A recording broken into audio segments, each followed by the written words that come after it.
start on content, Aiden, we've had more people join the stream. Do people want to introduce themselves? Well, sure. Do you want me to start? Yeah. Sure, go ahead. Okay. So I'm Aiden, and I'm alcoholic. No, wrong meeting. Let's see. I know these jokers, Ricky, Tom, and Matt, from when we all used to play 8th edition together in the Seattle area here. And this was back when we started trying to get the Masters running and making the tournament scene a bit more active. And then when 8th died, and we all went off in our different ways, we all tried a whole bunch of different games and tried different podcasts and stuff like that. We were running the Dimensional Cascade podcast back then. None of it really had the same vibe and feel. And now it turns out everybody literally that I know from those days is playing Age of Sigmar. And so it's like, oh, okay, well, that makes me curious enough to come hang out and talk to you guys for, that's worth an hour of my time. The Warhammer diaspora has all reconverged and come home. And Aiden also ran Kings of Cascadia. He ran some events. He both ran the podcast, actually put editing and quality content in the podcast. We just sort of talk at things. And then ran some events. So he was pretty active in the community, and then also organized the Pacific Northwest going to the 8th Masters. It's great to have him on to talk about. It's going to be, I think, before everybody else goes, basically the format is Aiden's going to ask questions about Age of Sigmar as someone, think of coming in from the cold as an 8th player and what all the questions he would have is. So if you're in that spot, this will be a useful episode. Yes, I am a war gamer of another ilk. Convince me that this is the right game for me is kind of where I'm coming from. Yeah. Mm-hmm. So let's see, Hannah and Matt, and I think is Miles on? Miles is not on. He's outside airbrushing, he says. Well, yes. Hannah and Matt, you guys want to introduce yourselves? Go ahead. Hello, I'm Hannah. Hi, Hannah. I don't know what to say. I play this game. I haven't played this game very long. I guess it's been maybe 10 months or so since I've been playing. So I'm a newbie. A newbie who schools everybody. Dangerous is my only tournament loss with the New Zealand book. Oh, nice! I will applaud anyone who can have Beasley. I didn't beat him. I just denied him a win. So that's good enough. That's all we can ever do. That's all we want. That's all we ask for. Actually, my mission in life, I have that tattooed on my left butt cheek. Just deny Beasley the win. That's what it says. That's all you can do. Just make him overthink it to the point where he beats himself, and then claim victory. I try the tried and true Tom trolling technique. Yeah. It always works with Anthony. So she keeps saying she's new, but she's quite good. Okay, all right. He's saying that. He was my first ever game in a tournament ever. And he stomped me in 15 minutes. And I looked at Matt and I said, I'm done. I don't want to play this game anymore. This is awful. And so, now I've just flipped the script. That's what I've done here. So nice. Yeah, Beasley has made people rage quit many things. I believe it. Warhammer, cooking competitions. Sometimes without even playing the game, it's just he just walks in, we see his face, we just don't want that to eat beard, anymore. I'm out of here. Thanks for calling the beard. That's very generous. That is generous. Hey, we're just getting warmed up. I haven't had a beer yet. You'll get there. Matt. I am the resident goat person. So that's not Tom anymore? Nope. 'Tis I. Yeah. Goat man. So are you Matt D then? Yes, I am. Okay, Matt Matt D and Matt B. Okay. So I've been playing off and on since 96 or 97 through all of Games Workshop's games. So I'm primarily the Games Workshop nerd. But took a break from Fantasy Battles right around the beginning of 7th. So I never saw 8th in its heyday, really. But then when Age of Sigmar came out, and especially with the way that they had released it, it was basically like, whatever, you can do whatever. Okay, well, this looks fun. I'm just going to do whatever. And then took a break, went back to playing 40K quite a bit. On the ITC circuit, but then noticed, I guess, early last year that AOS has finally like grown into its own as far as a competitive game and just a really well fleshed out game. And so I am now an AOS fanboy who likes goats. That is Matt. All right. Cool. Well, nice to meet you all. Nice to meet you as well. Good Ricky, what are you put a voice painting, to the man? face. I am. Yeah. For sure. Okay, so Aiden, you were gone when these guys came out, but not this last December, but the December before. G-Dub gave me a whole new line of goblins. Nice. So my Is that what started with that box of the one special character? there was that loon curse was the thing that came out, Mhm. Yeah. and so it's not going to focus, is it? Oh no, I can see it though. That's pretty neat. So there's this guy, Yeah. and he's So just not Squid focusing. Riders. Yeah, so these are all squig hoppers. So you know how there used to be just plain squig hoppers? They also made a heavy cav version of them, and that's what these guys are. So if you look at them, let's see. I'm gonna mess with my focus here. So hold on a second. What size is that base then? Just to give me a bit of perspective, is that a 32 or a 25? The boss I think is on a 40, Yeah. and I think that these guys are on 32s. Yeah, regular Okay. Squiggies on 32s. And then I'm gonna Okay. click. Let's So see. what they- That is so cool! I love it. So you can see these guys. So they have heavy armor on, like they have helmets and lances, and Nice. and And they do impact hits like chariots. yeah, and they do mortal wounds, which is Matt can talk you through mortal wounds if you need to know what they are. But these little guys are just strength 10 impact hits. super goofy, squigs now. So I when they redid the goblins, I don't know why, Came but a little. well, Yeah. I totally had a hobby orgasm, but I gravitated more towards the trogs with my initial redo, and now I'm finally getting around to doing the squigs. So they got rid of the everything. trogs are the trolls. Trogs are Yeah. trolls now, yeah.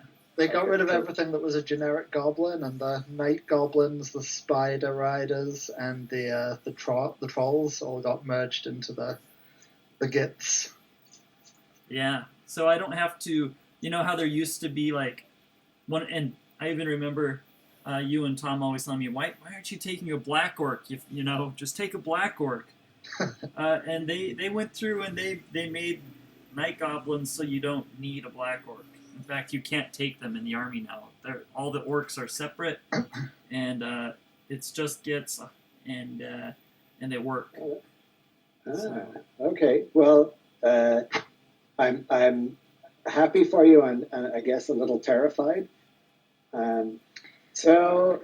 Okay. Well, so first off, I have half of my burrito to finish here, or a little bit of it. So Well, why I'm don't you gonna finish ask that you one? one Because we question. usually start with everybody talking about what they're painting. So why don't you pound that fantastic. burrito? So what you're saying is I started off the topic, and now I can happily just eat my burrito.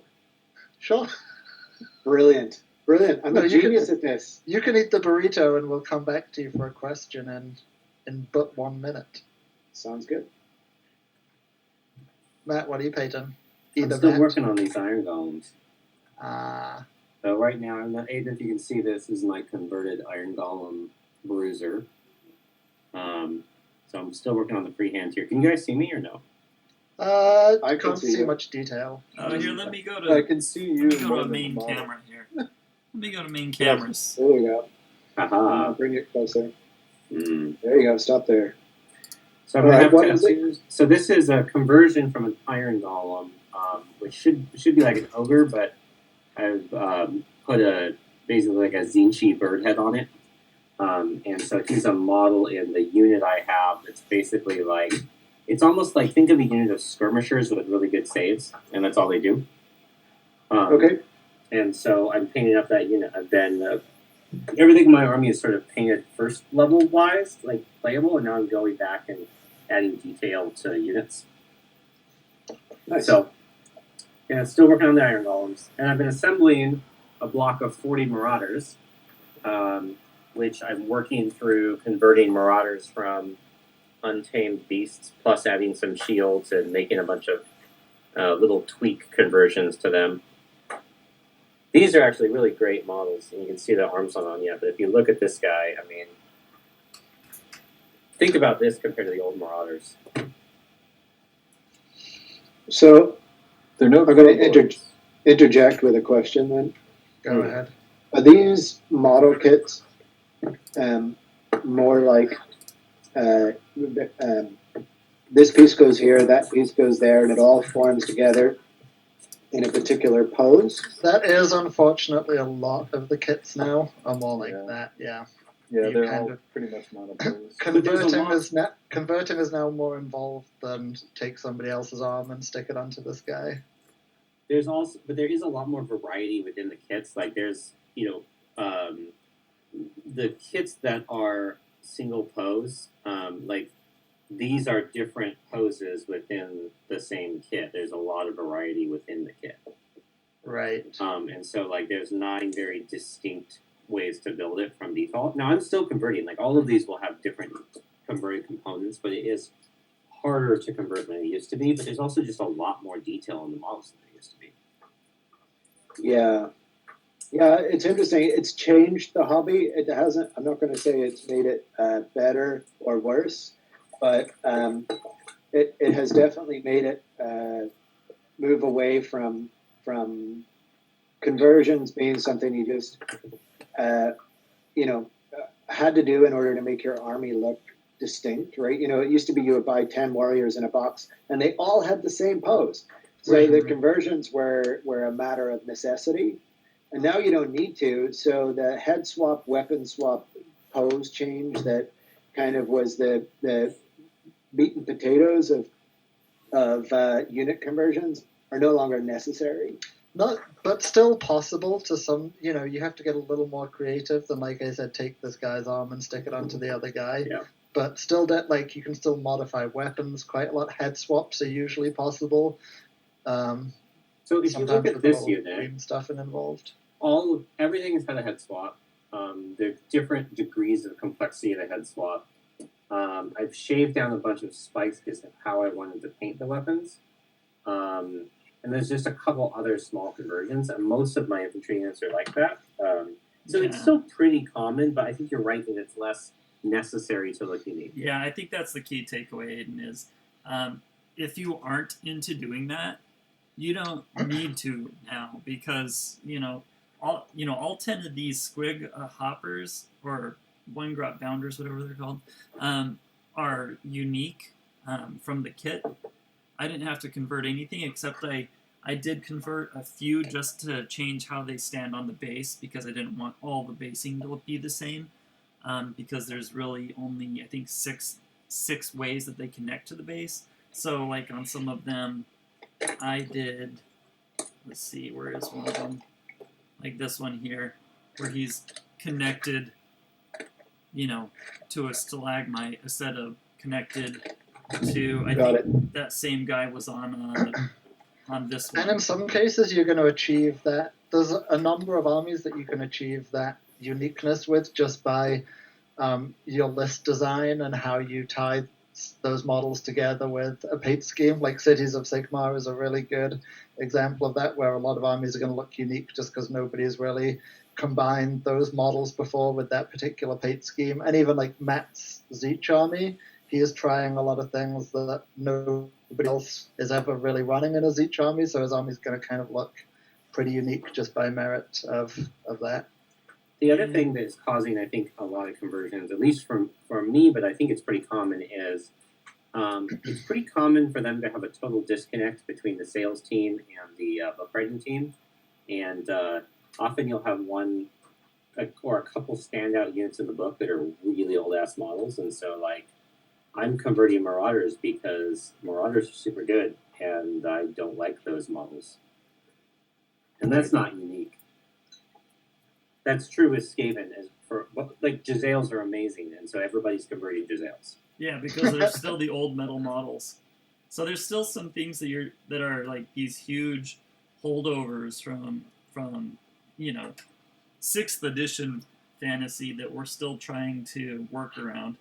And honestly, those are the ones that I think the people who are really into converting and hobbying are going towards, like the Cities of Sigmar and Skaven, and just having fun because they're just. Well, also those 6th edition models were great for starting points with conversion fodder because they were all just flat panel, Right, very arms, modular. legs, and heads. Yeah, very modular indeed. Right. Yep. So what's everybody else picking? I am just dry brushing 30 Kayric Acolyte bases right now. Finishing up my last Acolytes. I finished my 20 and I'm not even going to the 30 yet. I'm waiting for GHB. Really? What? You think? No, there's no way Kayric Acolytes are going to go up, right? No, it's more what happens to everything else. Like, okay. Right now, Witchfire doesn't seem to make a lot of sense to me, and without Witchfire, it doesn't really make sense to run all 3 units. I still like it. I'm going to at least probably spend a month after this is all over and we're playing games again, just running my 50 Acolyte list. Well, 50 might. You have not? a different subfaction, right? Like, I would, if I wasn't playing Summoners, I would be trying what you're doing. Right. Hey. Sorry about that. That's okay. That was Lucy telling you, hey, Aiden's lost. What the hell are you guys talking about? So you guys both paying the same army? Is that what I'm hearing? Yeah, Matt and I have both been playing Zeech pretty continuous. I've had a Zeech army ever since I got back into AOS after the great exodus and whatever you call coming back. After I came back to AOS, Is that because there were no Beastmen or Chaos Dwarves? The Beastmen didn't have a book at that point. You could kind of take Beastman models and do really badly with them. The reason I did Zeech at that point is that I had spent a little bit of time doing 40k, and I just painted up like a bunch of pink horrors, Zeech demons for 40k, and then I realized I could transfer them over to AOS, and also realized that I liked AOS better. So that became my first AOS army. Also helped that Zeech were absolutely fucking busted good at the time. Yeah. So that, yeah. And then Matt had Zeech from Fantasy, right? That you just converted over. Yeah. Well, I knew Matt. I've seen Matt Zeech. Mm-hmm. Those are garbage. The new one's better. So you probably can't anticipating a lot of the little mortal Zeech guys. Okay, hang on one sec. It's not, for some reason, it's not switching camera automatically for me. Oh, really? Oh, okay. neat. They're the little bird dudes. They're called Kayric Acolytes, little shredded dudes in bird face masks. And they're just a really good solid battle line unit that you can basically build an army around if you want to. So that's my current army build. So Aiden, Nice. if it doesn't switch cameras, one of the people's icons has probably got a white frame around it. Yeah, thanks, Ricky. I figured it out. It's Okay. working now. Good. I was mostly just discussion we watching were you having. apply that Vallejo earth onto your bases. It's like you have this particular technique, and I'm just watching it. Yep, slow going. I've done the It whole is army the like worst. this, but it just takes a while. So you want to go, Hannah?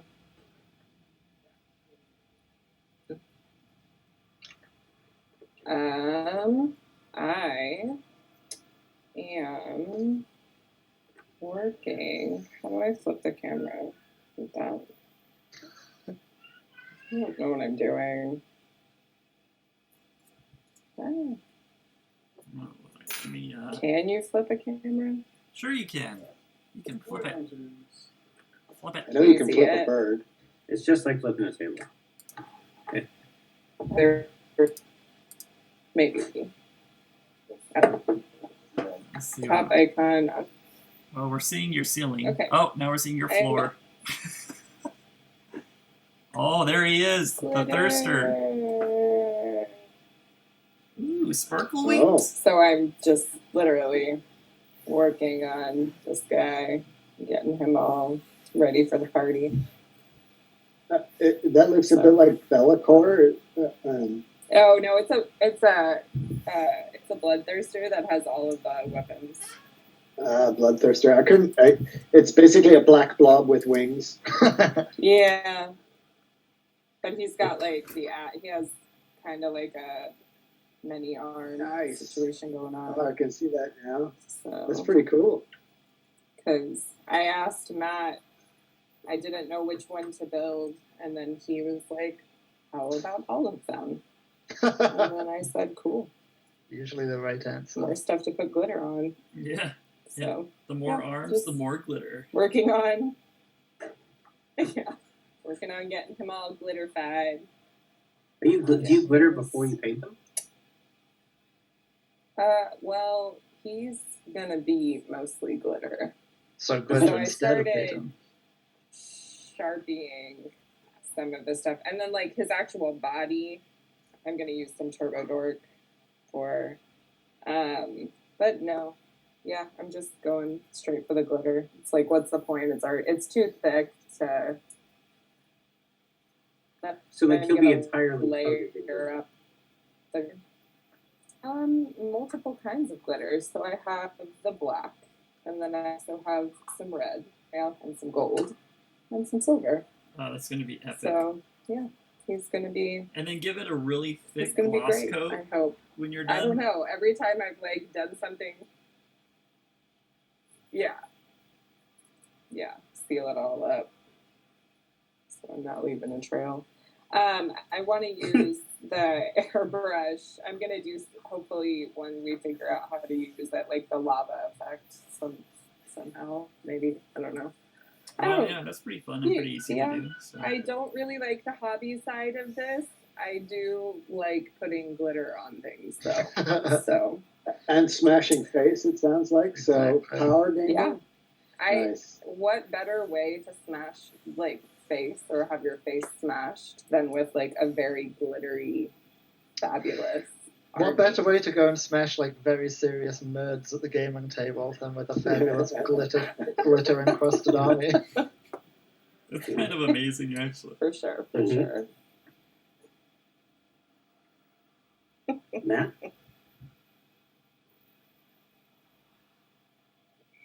Yeah, I am still working on my Buffalo. Is this not showing now? Oh, this is all sorts of technical problems. There we go. So working on my captured Buffalo with the Vestigora still. I don't know. Are you guys seeing that? Yeah. Oh, yeah. Yeah. They look Is sweet. that like a big beast man riding on a one of those ogre jobbies? It's a Buffalo. Mornfang? It's a Buffalo. Yeah, Mornfang. Buffalo. Yeah. One of those two things. Yes. And then What's the actual unit it's meant to represent? Chariot.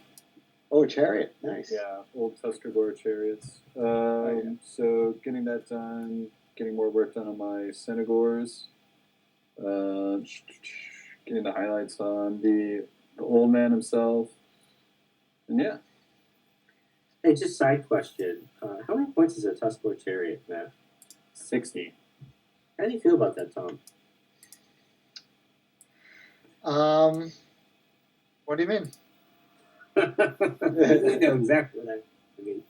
Well, it's bad because it's not as good as a Scourge Runner Chariot, which is also 60 points. Because a Scourge Runner Chariot is 2 Skyfires, and a Tuscarora Chariot is less than 1 Skyfire in goodness. Okay, so I've really got to go up against you playing them then, because last tournament actually this is the one not Riptide, it was the other one up at Dark Tower. There was that one GW employee that brought I think he brought 2 of them, only 2 of them. Yeah, starring. That's where he went wrong. Yeah, and they were supremely underwhelming. In the inside joke, is stumped Tom's it. chariots are going to go up in points. Yeah, there we go. One would hope not, because if they do, that's a major problem for my stack of 8 boxes of Scourge Runners over here. Well, don't stop talking about Marauders. Power gaming much. I feel like they're in just the right spot. You know, when a unit is costed so that you automatically want to take 8 of them, that is in a good spot. Yeah, it makes total sense. Anyway. Did we get Miles? Is he still out there? I haven't seen Spraying him in the pop in wind. yet. I don't think so. All right, first question. Burrito done? Burrito is Bites. long done. Shall Yes. we talk about the age of Sigmar, gentlemen? Oh dear. And ladies, sorry. Yeah. Apologies. How gendered. Well, you kind of get away with it because you've got a British accent. Yes. Like, you know, I've discovered everybody I'm gonna- automatically thinks you're old-fashioned. Yes, quite. Yes, Is you that might British say quite or American quite? British quite. Just a little bit.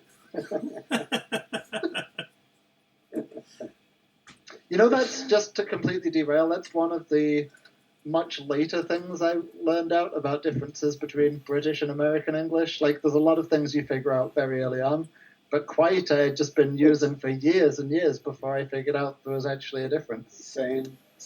I think it's one of the very. I think you get that one when you get your green card.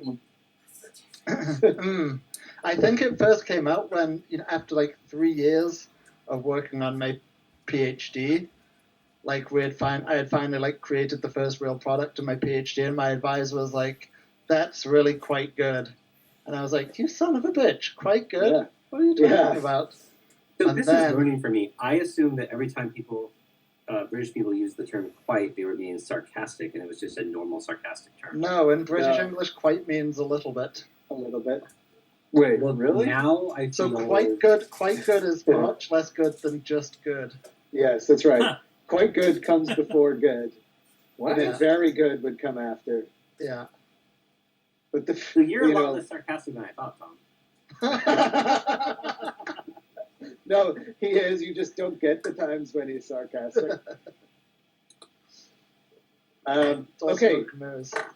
so yes, English dialect lesson for the day. So when Age of Sigmar first came out, one of the big turnoffs for me was that there were no points. And immediately, like, people started making up their own systems, and nobody could agree. And I'm like, oh God, it's Swedish comp all over again. And the game, we'll talk about gameplay in a second, but the points part was the scary part. And then just over the course of going through the painting there, you guys were saying, hey, how many points is this? How many points is that? So clearly that has changed. So tell me, what's going on there? Well, I've been in this world a little longer than the others, maybe, so I can recap quickly, if you like, what happened. So obviously, the no points was a huge turnoff for everyone. Well, for all like people who wanted to play seriously, and you're right, the community quickly started coming up with a bunch of different systems, and tournaments actually started up being like, okay, we're using X community system of points, and so there was still no unification, but there was ways people had figured out to play semi-balanced games against each other. Then I think just after the first year of AOS, GW realized, okay, like everybody's put so much time into making these community point systems that obviously people want this. So they essentially just took the kind of leading community point system at the time, the one that was being used in most tournaments, and just canonized it as an official GW point system in what they called the General's Handbook. So that was when the first points came out, and that's when they really started leaning into scenario-based play in Age of Sigmar as well, which is... Tell me about that, yeah. But wait, let's finish points, because there's a really interesting other part of it. So then, since then, they've been updating the General's Handbook once a year, pretty much. And that took us through the whole of Age of Sigmar version 1. There was 3 different General's Handbooks in Age of Sigmar version 1. And then they kind of pretty heavily... And that whole Age of Sigmar 1 was using that original 4-page rule set that you would have seen at the very beginning of Age of Sigmar, albeit with a lot of FAQs and errata, etc. Then after 3 years, I guess, they completely overhauled the game to a point where it actually became a lot more fun to play. And I think that's where these other guys got back into the game at the beginning of Age of Sigmar version 2, right? Yeah, and then the thing I'd add is now there's a global points update for all units every 6 months. Yes. And it doesn't always fix everything, but what it does, it tends to move everything in the right direction. Like for stuff that's egregiously bad, it'll tick it up, so then you can see if does then get used when you take the points down a bit. Well, it also keeps metagame fresh without having to introduce new army and new models. Sorry guys, looks like we actually have Rich on the chat, and I think Chris Powell, if I'm not mistaken. Hey, Chris Powell. Yeah, he's still around. I think he might finally be playing AOS, if I'm not mistaken. He was playing 40k at LDO. Yep. Yeah, he was playing 40k for a while, but I think I saw that. I don't know where I saw it, but somehow I think I saw that he was finally playing AOS. So that's my hope. And Chris, if you're on, you should confirm or deny that. And then let's see. There was some chatter. Is Matt painting outside? I don't think he is. It was pointing at the window, and the window was open. Right. It's painting outside in park. I should be painting outside. I don't know why I'm not. Because there's a pandemic out there. Oh, right. And then Rich was asking about if I was using the same technique that I did on my Skaven. I think so, Rich. It's hard for me to say. I think my Skaven, rebasing them for AOS, I think I kind of rushed that through for Matt. So those might not be the smoothest bases, and I would probably go back over them with another coat finally. This Vallejo textured earth, it does tend to shrink a bit as it dries, as the moisture comes out of it. And so sometimes you need to do 2 coats if you're trying to build up a big transition, or do a coat of like epoxy sculpt underneath to build that transition, then a thin coat of this. Either way you want to do it. If you're lazy, do 2 coats of this. If you're being pro about it, do the epoxy sculpt, then this. But I tend to be more lazy, so. So the end of the points thing is basically there's a 6-month global update. Every 6 months you get 95% directionally correct changes that don't fix the world, but make adjustments for egregious stuff and try to make that stuff better, which is a lot better than say 8th, where books had multiple years of difference in between them when you thought about the points were allocated per unit. Yeah. If you get a bad book released for your army, you just deal with it for 8 years. Well, And now you deal with it for 6 months. and it's then worth pointing you out get an opportunity to adjust. that not only have they done those points changes, every year, but also a lot of books that are only out for 6 months before they get that book. They've redone every book in the last 18 months. So The pace has been ridiculous Yeah. for the last 18 So months. every yeah. single book. yeah, Yeah. except Pretty much. So I is think that Neural. why now, when I go to the Games Workshop website, the number of factions seems to have shrunk down from that ridiculous number that it was like a couple Yeah, years ago? exactly. And they had, once they shifted to AOS version 2, they had like a very ambitious goal of just trying to update everything to be ready for AOS version 2, because a lot of things changed, and not enough that the rules were so different that you can't play an old army anymore, but things seemed clunky in various ways in the old book, so they really tried to get every army compatible with AOS version 2. So it's been about a book a month. Yeah. And now it's going to Pretty slow cool. down a lot now that everything's at that stage, and there's probably going to be more focus on brand new armies and other things. We'll see. Another thing to note with the points is units aren't like customizable using points anymore. So when you buy a unit, you buy units in blocks of whatever they may be. So you buy a unit in a block of 5, and then you add 5 more for that points cost. You can't add 2 more for the points cost of those specific models, which means building lists have become more interesting to me, A lot less easier. interesting to I think it's less interesting. That's fair. You can say to others. I won't name names, Beasley, at all. No way. Because it changes list building. I don't think building lists is less interesting. I think that aspect of it does not make it more interesting in my mind.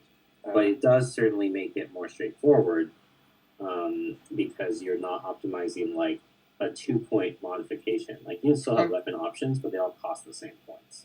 And so you're just picking your units and your sizes, and then like a couple other things. But you also don't pay per artifact anymore. So there's a lot less micromanagement and list construction. Well, there's also a lot less micromanagement at a tournament, making sure that your opponent's list is okay, right? So that's what TOs are for. Yeah, no trust in TOs. Also, that's what computers are for. What are you talking about?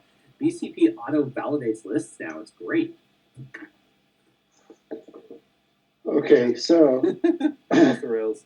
Is that no, enough that's absolutely. This is fascinating. When I get bored, I'll ask another question. Don't worry. So yeah. Okay. So now everything has points, but you're not giving. From what I'm hearing, what you're saying, Matt, there's no give them 2-handed weapons instead of hand weapon and shield for an extra 2 points per model. Right. Now it's like either a scroll just is what it is, a unit is what it is, or there'll be 2 or 3 potential weapon options. You just choose, they're all the same cost. There's supposed to be trade-offs built in to make them all kind of equally attractive in different ways. Realistically, there's usually just one best option, and you just take that. Right, and it's dependent upon the book. When it comes down to like those choices, but you will see if there's something so drastic, it will be like even if it's the same models with different weapons, if it is drastic enough, they will actually put those in their own rules with their own points value. So they do try and keep up on that.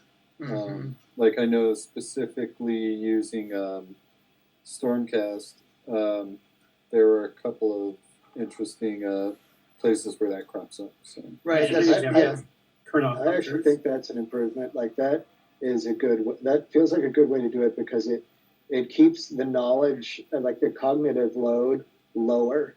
Yeah. Because now I know, okay, unit X means unit X, not unit X. Oh, and here's Y, Z, and A possible options that I also have to ask about. Yeah, and is that WYSIWYG? Well, it truly doesn't really matter as long as you're able to differentiate your units. So pulling more people in to the game for starters that may not have necessarily the quickest way of picking it up, or may just not have an interest in or the let's face it, for some people have the budget to go in and buy a bunch of different stuff, can just say, well, this unit is this and this unit is this, and there's no real bleed in between those, right? Right. So Yeah, I think that's a good way to do it. And I know Matt and I have talked on a number of occasions about how a game is designed and what, because we kind of overanalyzed the entire wargaming market after 8th collapsed. We kind of got into trying to figure out the formula. What was it that made Warhammer so appealing, and why couldn't we replicate it with another gaming system? Right. This was anyway. well, it was clearly cool. Tomb Kings. It's Tomb Kings. Tomb Kings. That was the difference. Yeah. Sure. Okay, so Tom, you said you've said a couple of things now that have kind of been dangling little verbal bait in front of me here. So I'm going to rise to a couple of them. The first one is scenario-based gaming, and the second one was, and maybe these are one and the same, that when version 2 dropped, it became a much better game to play. So Yes. Talk to me about those two things. They may be related. So scenarios. So a game of Age of Sigmar, unlike Fantasy, is not just won on kill points anymore. And there was some variance on that in Fantasy. For the most part, it was like who's killed more of the opponent's army. Now you can get completely tabled and still win the game, because a game is played in one of a few options of scenarios, and a scenario is generally fighting over objectives. So key points on the board, capture them by having more models than your opponent within whatever range of them. And importantly, and the main reason that scenarios really changed Age of Sigmar is that most of the scenarios force there to be quite a spread of action across the table, and you have to spend a lot of time thinking about who's going to go where, what resources do I need to invest to take this objective, what is the minimum amount that I can invest to hold this one if my opponent's not going to go after it too much. And that was a huge change, because original Age of Sigmar always devolved into pile all of the models into a big circle in the middle of the table and just roll dice until somebody takes all their models off. Right, which is what put me off it in the first place. Exactly. So great. So, I think by the time 8th was peaking, scenarios were in common use, whether they were, part of the ones from the book, or whether they were the custom ones that we were all making for our tournaments anyways. So it makes sense that would, continue and evolve. But now it's part of the game. You're saying, is that something that came out with the General's Handbook? That's something that came out with the first ever General's Handbook, yeah. And then in Age of Sigmar version 2, they baked 6 scenarios into the core rulebook of the game. And then the General Handbook that comes out every year gives you a set of 6 fresh scenarios that maybe replace the ones from the year before. So there's always about 12 to 18 kind of active scenarios that a tournament can be picking from. Right. So and this seems to be a pretty common number actually in other gaming systems. Like Kings of War seems to be similar. Malifaux, when you think back about it, was similar. That sort of dozen or so that gives enough variety that you're not seeing the same ones in every tournament, but not so much variety that you're overwhelmed by. And which one is this one again? Right. Okay. And it's not like Kings of War or 8th where the scenarios are supplemental to kill points. It's more like Malifaux, where there are not kill points. Kill points are purely a tiebreaker. It's all about scenario achievement. Right. Yeah. So is there only a tiebreaker? Yeah, usually you can, Fantastic. yeah, to get a major win, like to get the big prize, you always have to win the scenario. If you're tied on scenario points, which isn't often, then you'll add up kill points for a minor win. I think I've done kill point math in like one tournament game ever. Right. Okay. And there's even, as well as the scenarios being kind of forcing the action across the table, there's enough different archetypes of scenario as well that it forces you to think about it during list design as well. There's some way you need certain types of unit to hold an objective, so that forces you to maybe take a more varied list than you would. So it factors into list design and it factors into the game play very much. So it sounds like, so it used to be when we were designing lists in 8th edition, we called them all comers lists, but we never designed any other kind of list. But it was because in the 8th edition books, they would have magic items that only worked against other armies. So they had that, and then the first Age of Sigmar came out, and then they had if your beard is longer than your opponent's, your longbeards have an extra saving throw, or whatever stupid ass rule it was. They're silly things like that. Where do we stand on the silliness factor with Age of Sigmar version 2? There's nothing that is about a variable external to the game. Said like a mathematician. Uh-huh. And of course, Tom agrees. Your beard doesn't matter. Your height doesn't matter. Your shirt color doesn't matter. There is I've been playing against Rich's Wizards, and some of his things do extra damage to demons. They're not 0 damage against not demons, but it'll be D3 wounds, but 3 if it's demons. Right, but that, I think, from what I remember, that demon is like a keyword, like it is in 40k and so forth, and there's not just one army that has that keyword, it's actually spread out. Correct. Yeah. Okay. Yeah. Yes. At one So point, that's a generic Seraphon use demons, item, right? Sorry? Sorry, I totally cut you off there. That's okay, what were you saying? At one point, even Seraphon were demons. There are different levels of complexities with keywords. It's if you played 8th edition 40k, it's that same mechanic. Yep. In fact, AOS is what inspired that mechanic in 8th edition of 40k. So, right. Okay, so start of the game then. The scenario is randomly determined. The tournament would usually predefine them. Yeah. Yeah, when I play with my friends, just randomly determine one. If we roll one that seems like it's gonna... there's some that are a little skewy, and if somebody doesn't want to play one of those, we'll just re-roll it. But for the most part, just a random roll, yeah, and play that. I would say the ones that get underused or under practice are the ones that have weird deployments. Yeah, for sure. So same as every game ever. Yeah. Right.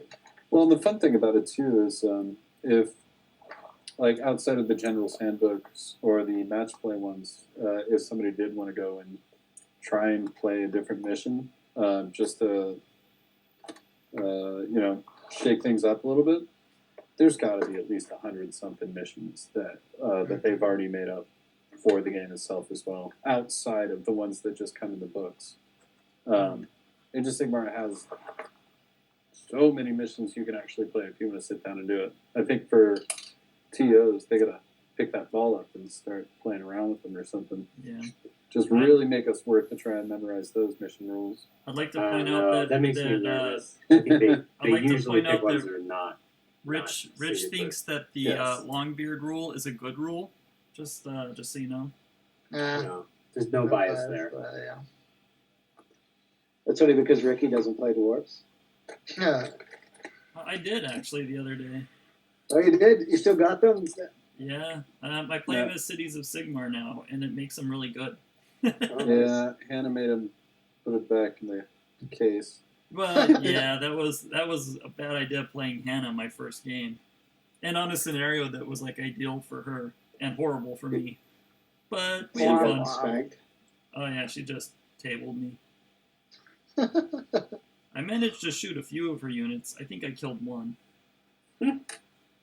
Maybe. Okay, so your scenarios are determined by your. I'm thinking about the tournament scene here because I feel like the tournament scene kind of frames the casual scene.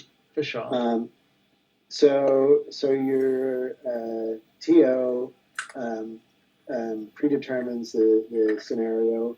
There's a fixed point level, I assume, just like there always was. Yeah, it's always 2K. Just some things never change. It's always 2K. Yeah. Interesting. Okay. Well, it was 2,500. That's true. Or 2250 in some cases. Yeah. It's definitely balanced around 2K. It is. Okay. The game works real well at 2K. Okay. How long does it take to play a 2K game? Sounds like if you play against Hannah, about 20 minutes. Tournament times are usually 2.5 hours around, and I find them to be usually slightly too short. Okay. So just like 8. Yeah. Which I don't know. I think it depends on your army too.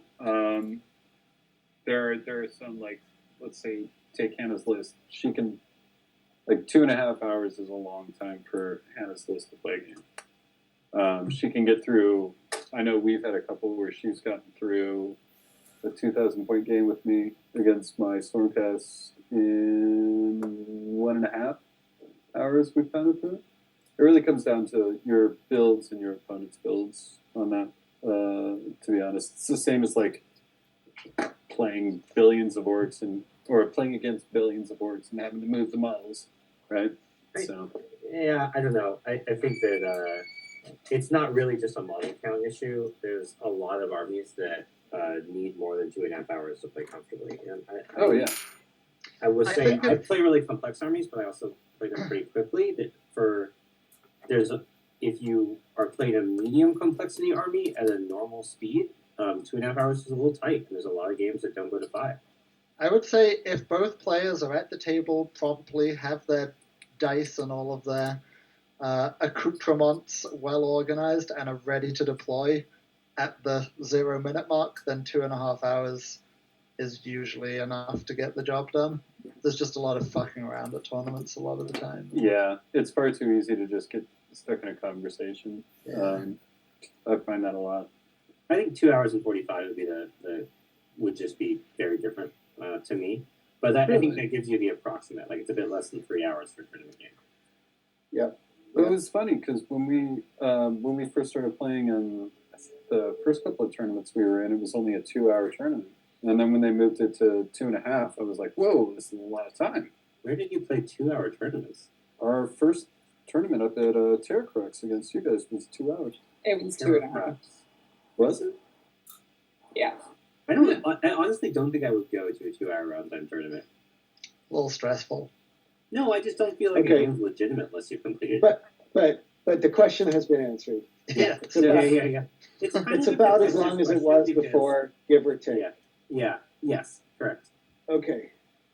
So then, talk me through what's different, because the one thing, so the stuff that I remember that sticks out about not liking Age of Sigmar was that there were like 2 spells.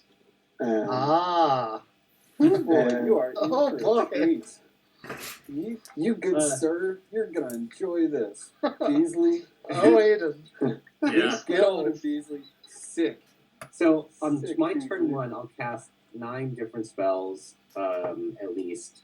If I go to turn 2, that goes up to maybe like 13. Some of them go onto the board, and there's physical models to represent those spells, which then move around the board like Purple Sun used to. Some of them are nukes, some of them are buffs, some of them are teleports, some of them are debuffs. Some of them are nukes that create other models. This is such a big change. Yeah, it's worth drilling down on that a little bit. So yeah, obviously every book that came out has a spell lore for their army. So like, kind of Not Fluffy's. corn. Well, not corn, but that's Yeah, Fluffy. you have a spell lord too. There's stupid Basically. cheat spells that I can't count. So every book came out with their Oh, own well, spell lore. Some books come with multiple spell lores that different types of wizards in your army can use. There's also Have you heard previously, Aidan, about the endless spells? Because this was one of the big changes going into version 2 of AOS. Yeah. I've heard the phrase and I've seen the models. Okay, yeah, so that's a don't spell really that you know. cast and is then represented by a model on the table, just like the Vortex spells used to be in Warhammer, where you had some crappy little template just moving around every turn. Now you have a big model that will move around having some effect, Or and your multiple opponent models. can attempt to get rid of it in their magic phase. Yeah, so Aiden, if you look at my screen, you can see like here's some of the endless spells. So these first ones here are what are these called? The chains that what do we call them? What's the actual Snackles? Shackles. So this is actually Shackles. 3 spells, or a spell that brings up 3 models. So that's, to me, that is one of the coolest and most like interesting things that they've done in Age of Sigmar compared to Fantasy was add models for spells. So we're not just putting down a blast template and there's only 2 sizes and they all kind of do the same thing. Like they all do so much unique things. Like this one just slows down your opponent. And causes D3 mortal wound. Yeah, right? it can do a little damage, I think, but it mostly just slows people down. That's like its main thing. And then you get big weird things like this, which I never painted because nobody really takes it. But this is a big flaming pair of jaws, and you can see how big it is. It's like probably like at least a That's awesome. 60 by 120 oval. And Why wouldn't you cast that all the time? right? Because it's actually really bad. Yeah. It's Dude, I'd cast it just to put it on the table. yeah. You do. This one here is really good, and this is one that Matt uses all the time, and so does Tom. This is I love that. Yeah. Is that a flaming pendulum? yeah. Yeah. And so this one, this is a good Right. point about how they're all unique. So this one can only go in one direction because it's a pendulum, right? And it goes straight forward, so you kind of send it off like a smart missile, and it does a lot of damage to anything that it hits. But if it just keeps going straight. But that also means like your opponent can just move out of the way of it and just ignore it. And a lot of them harken back to old spells in old fantasy. Like there was always the pendulum in grab the Purple Sun. oh yeah. yeah, and the purple sun is what there's now a big purple sun model that moves around. Yeah, I figured that might have been a pendulum only because I remembered that spell. Yeah, the penumbral pendulum from That's the the Lore one. of Shadow. Yeah. Here's the purple sun model. Oh, you got it? Good. Yeah, I got it. Here he is. That It's is, a puffer fish. yeah, it looks like a coronavirus, honestly. It does. It Actually. does, yeah. This is I why. bet people are going to convert that up. Oh yeah, it's been out there. Oh yeah. Okay. I'll have to send one through the chat later. So there's 4 sources of spells in general. And look at There's a bunch of endless spells that you can pay points to add to your list. There's spells that you can choose from your spell lore, like you used to be able to do. Almost all wizards come with a spell on their war scroll that is unique to that model. And then the different realms of battle you play in can add spells depending on the tournament. So you also play in one of the 8, fire, metal, life, shadow. And some tournaments add also the spell set from that realm. So you end up having a very large spell variety. Arguably, when you add the realm spells, it's too much, and it can be too confusing. So it's kind of a 50-50 about whether or not tournaments use those. Yeah, we're to the point where there's almost too many spells, but but you get to choose them, so it doesn't matter. Well, when Beasley casts 22 spells in the first 2 turns, that's too many spells. Well, here's the thing about that too. Spells also have weird interactions in certain things. Like Beasley can summon things now because of the amount of spells that he casts. And to be my whole list shtick is to do as many spells in the first 2 turns as I can because it lets me summon them or to change. And I've built around that gimmick to a kind of silly extreme. Yeah, So that's a normal list is like really 3 or 4 casts a turn out of 5 or 6 options. Yeah, that's really a skew list. Like, I play a pretty heavy magic goblin list, and I'm still only casting 2 or 3 spells a turn. It's Okay. So yeah, on average, you're probably doing kind of what you did in Warhammer. You have a couple casters casting 3 or 4 spells between them would be about the average. Or you consistently practice against a corn player and never bring spells. Yeah, that was a problem in the last game too. What was the other one? Like things where half your army's defense was that you needed magic weapons to hit them, and the only player you could play against was demons, Right. where every attack was magical. Yeah, arcane weapons aren't really there anymore. In I don't know if we're broaching a totally new topic, but everything can hurt everything in this game. Basically. And the great thing about Age of Sigmar is that it's really violent. There are very few units that will just last forever, and there is the ability to build them. Yeah. But usually at that point, you're sinking something in for them to be either just unkillable and overpriced, or you're hinging a lot on that strategy. Yeah, for the most part, the offense dial is tuned up higher it's than up the to defense 11. dial in Age of Sigmar, so things die. So things die a lot. Yes. Oh, and the damage carrying over is the best mechanic ever. Yeah. So don't get married to a model. You remember how you used to finish I've painting a always wanted to unit? get married to a model. It's been a lifelong goal Yeah. of mine. Well, you know how you used to like finish painting a model and a unit, and as soon as you put it on the table, that's the first one that would die. Sure. Yeah, that happens even faster now. You just don't even bother putting them out once you finish painting them. Just give them like 5 games after you finish.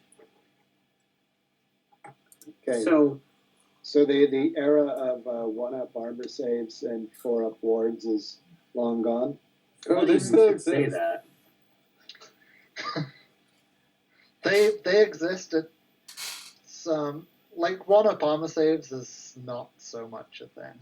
Well, they could just reintroduce it. Well, sure, but it's like you used to be able to basically take any character and make sure they got a 1-up armor save somehow and an extra line of defense as well. So There's a way to Yeah. crack almost everything in the game. It's more so just having knowledge of the rules for the unit, knowing their strengths and weaknesses. The fact that weapon skill and strength and toughness values, the fact that strength and toughness values have disappeared from the game makes it a lot less variable. You know what your unit is going to do against a certain unit as soon as you know what their save is, and how many wounds they have, right? And any other special rules that they have. You know what can take them, and if you're Matt, you can actually count it out. Right, I will the say math like, is quicker. they've backslid Yeah. a little bit on the offense dominance in the last 5 books. you'd say what?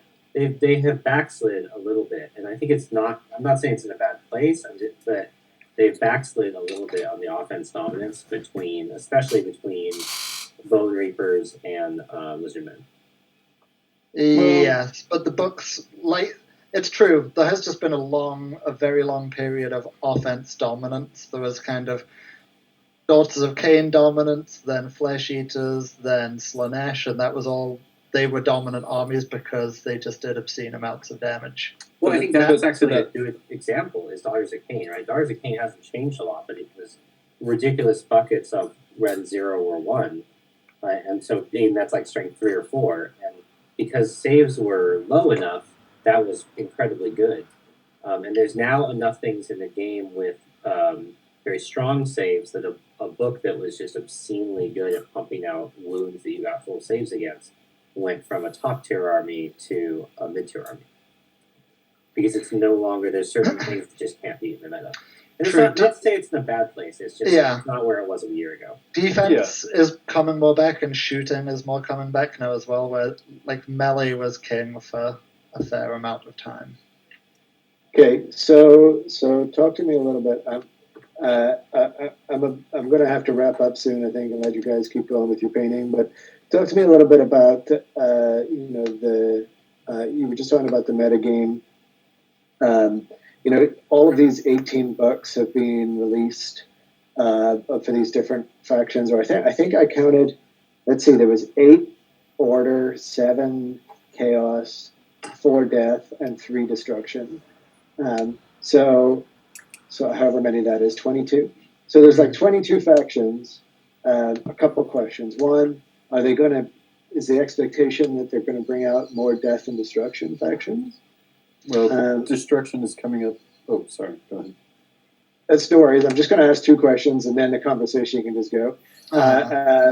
And the second question is, of those ones that are out there, are there clearly top or bottom tier armies?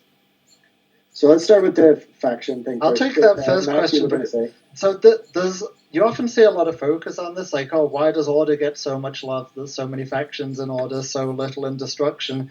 Like, that's kind of the wrong level to look at it.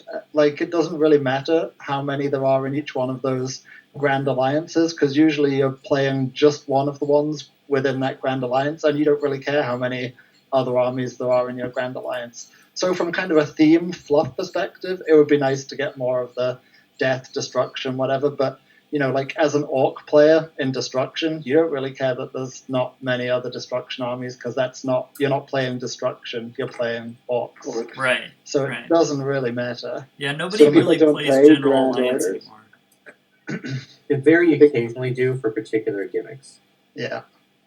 So you can choose to just pick a Grand Alliance and then pick any models within that Grand Alliance, bring them together, but then you don't have the special rules that you would have for playing a pure orc army. So each one of those battle tomes represents an army where you're getting all of these extra layers of rules and buffs for playing just those models. Right, Yeah. and that's how it was in the first one when they started bringing out those books, I think, and because I remember glancing through one, but the problem was that the factions were too small.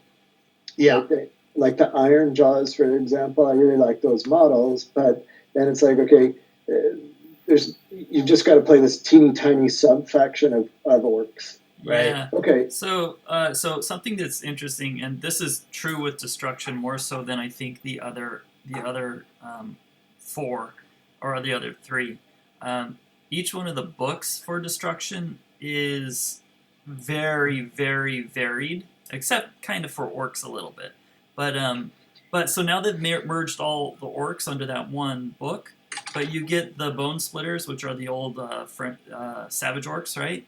You get the Black Orcs, and you get the Iron Jaws, and you take all 3 of those, and they're in the same book. And then they also have 3 very unique army rules that you can use. So really, you're getting 3 different sub-factions and 3 different rules that you can play in that one book. And then my Gits are another good example of it. The Gits, sure, they're just technically just goblins, but you have spider goblins, you have night goblins, you have the trogs, you have the squigs, you have you have giants, you have all these things that are in there to the point where I have a huge spreadsheet and I'm working my way through it, but we've been playing for over a year in tournaments, and I still haven't checked off every unit that I want to try and play out of that book.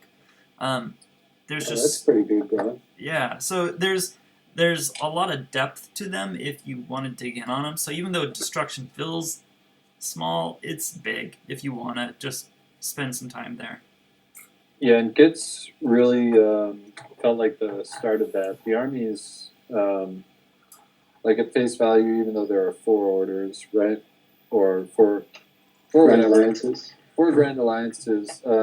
Try and think of like army composition as like nested dolls, right? So let's take the Khorne book.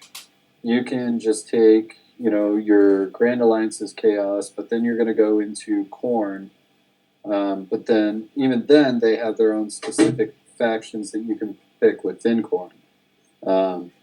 So it's kind of easier to think of it as like the there are very specific rules that you can tailor, or you can make a list to play how you want to play those specific models, and they can act almost completely differently within the same book.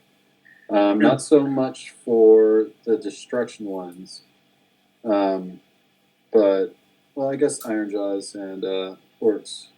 They basically really opened it up so that if you want to play with a very limited subset of models to kind of really double down on some synergies between a couple different units, you can do that. If you'd rather play with a wider variety of units to have a kind of flexible army, you can do that too within each one of these battle terms. Yeah. While that's all true, it should be like the hard honest part is that doesn't mean all of those options are competitive. And so when we segue, probably a decent segue to the next question, which is like, are there good and bad books? There are, but even when we talk about good books, it's more what you're really saying is like there's some books that just have a couple standout builds, and then do have a lot of other options that are more on par with the tier 2 books. Yeah. Not all of the variety is equally powered. Well, so let me try and put this in 8th edition terms. It used to be that uncomped 8th edition, if you wanted to play, that depending on what book you were playing, sometimes there was only really one way you could build an army that had any chance of winning at a tournament. Beastmen was a good example of that, Tom. But other books, and the ones that were considered the good books, were the ones that had a lot of different possible armies that you could build and be successful, like High Elves, for example. And then there were other books that were considered not very good books, but still quite competitive because they had a couple of broke-ass units in them. I can jump in on that, actually, because I play like a lower tier army. And I would say that I play like not the most optimized build even, but I've found a group that works for me. So I think that people can take any of the books, any of the factions, any of the builds, and as long as they are able to play it well, they can do really well. Because people, like, at the beginning of this, people said that my list was super fluffy. And I think I've proven that wrong. And I mean, a lot of it clearly your list is super sparkly. Well, your list has also evolved a lot, though, right? Like, your list is doing, for example, a lot more mortals than it used to. No, less. No. Well, from the time that we last played compared to the time before that. Like, from T-Shift, when your list has changed massively. It's changed some. It's her point is still valid ways. on that. So we're getting a little granular there. The core. I think the core idea, I wouldn't call it fluffy. I do think it's super unique, and it's. You're right. A lot of people probably would say like, "Oh, that's a fluff list." You're right. Well, that's the thing. Core idea. Sorry, go ahead. I was just going to say there is, if you really drill into it, that you could kind of create this tier system, but a lot of the time, because there's so many different options you can try, somebody's just going to show up with something that's not considered high tier, and nobody is really experienced playing against it, and they're going to win with just this crazy list idea they had that nobody sees coming. That's the only reason why I win. But I think generally, like the pattern that you described, Aiden, like I don't think that as a generalization is untrue. What you described as being the 8th pattern. Yes, that 8th pattern. You think that still applies in Age of Sigmar too? I think so. I think if you're trying to say like, it's hard because we never have enough games to really differentiate the behavior of the player versus the list knowledge versus the list power. And so I think it gets very hard to really evaluate how many lists are what relative power level because there's a lot of variables and we have a low number of games. You could definitely say there's some books that you're going to pick up and just do well with a lot easier. We Yeah. can put it that way. Yeah. Let me ask you. That's fair, Tom. So let me ask you this then pointedly, Matt. One of the problems that I ran into when we were playing Malifaux was that it became very clear when we went to tournaments, particularly you and me, but there were a couple of people that were playing you know more games than other people, and so the skill disparity was a lot wider, and it was very easy to see very quickly what how things were going to go, and how games were going to go, and so on and so forth. And one of the things that we got frustrated with was that it just didn't feel like um, there was a lot of diversity that you could have in your army selection, or your whatever, the crew selection, but it was too much, and it was actually overwhelming. And very quickly it became clear that if you had practiced a lot with your crew, no matter what it was, chances are you were going to do okay anyway.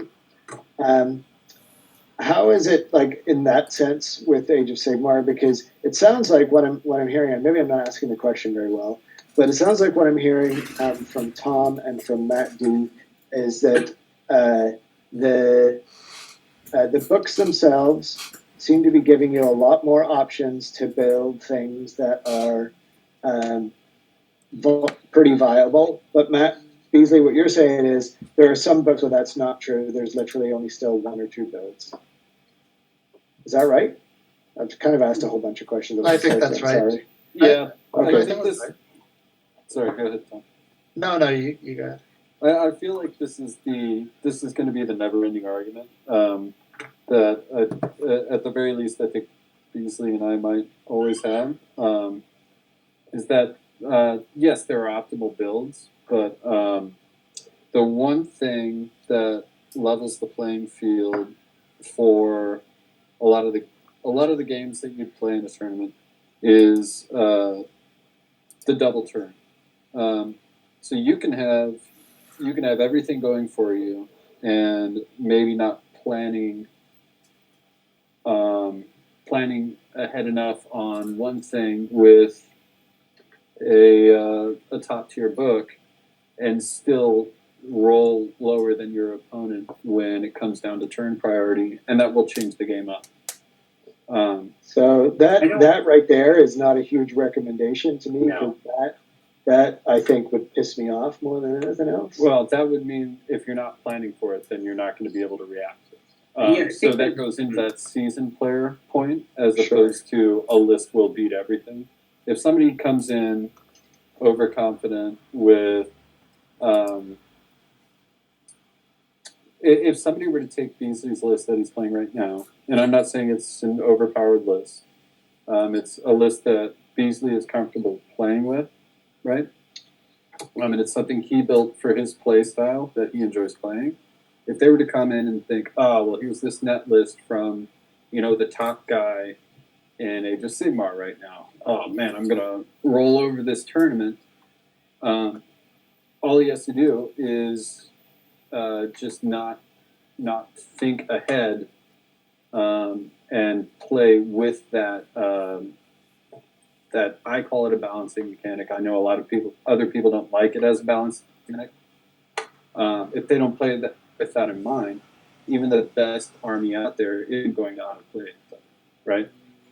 Sure. I think some more Right. Kind of the question of balance comes down to assume you get two really good players who can both think about the double turn. Is one of them just going to smash the other based on army choice? Yeah, no. Yes. So, like, the broader question of, like, my super quick answer to the broader question of balance is external balance. How is it? Good enough. Good enough that we're in a space where you can probably pick up whichever army you just like the look of the best and do pretty well. Easier in some cases than with others. Definitely better than we were at in 8th edition fantasy. So good enough. Internal balance, where are we with that? Super depends on the book. There are some books that kind of just lead you towards a specific build. There's others where you could really go anywhere. But internal balance sounds like something that they address on a 6-monthly basis. Sure. Yeah. And external. Yeah. But your question was, I think, a lot about, like, we had this issue in Alpha where you would walk up and you knew who was going to win. Yes. And that was true in Kings of War, too. I think, actually, to a Yes. greater degree by the end. I would say it's closer to the 8th scale there than it is to either of those games. So you knew who the top tables are going to be, but not who's going to win? Hmm? You know who the top tables are going to be, but you don't know who's going to come away with it. I think that's right. And I don't like the double turn. I think that the reason, to me, the issue with it is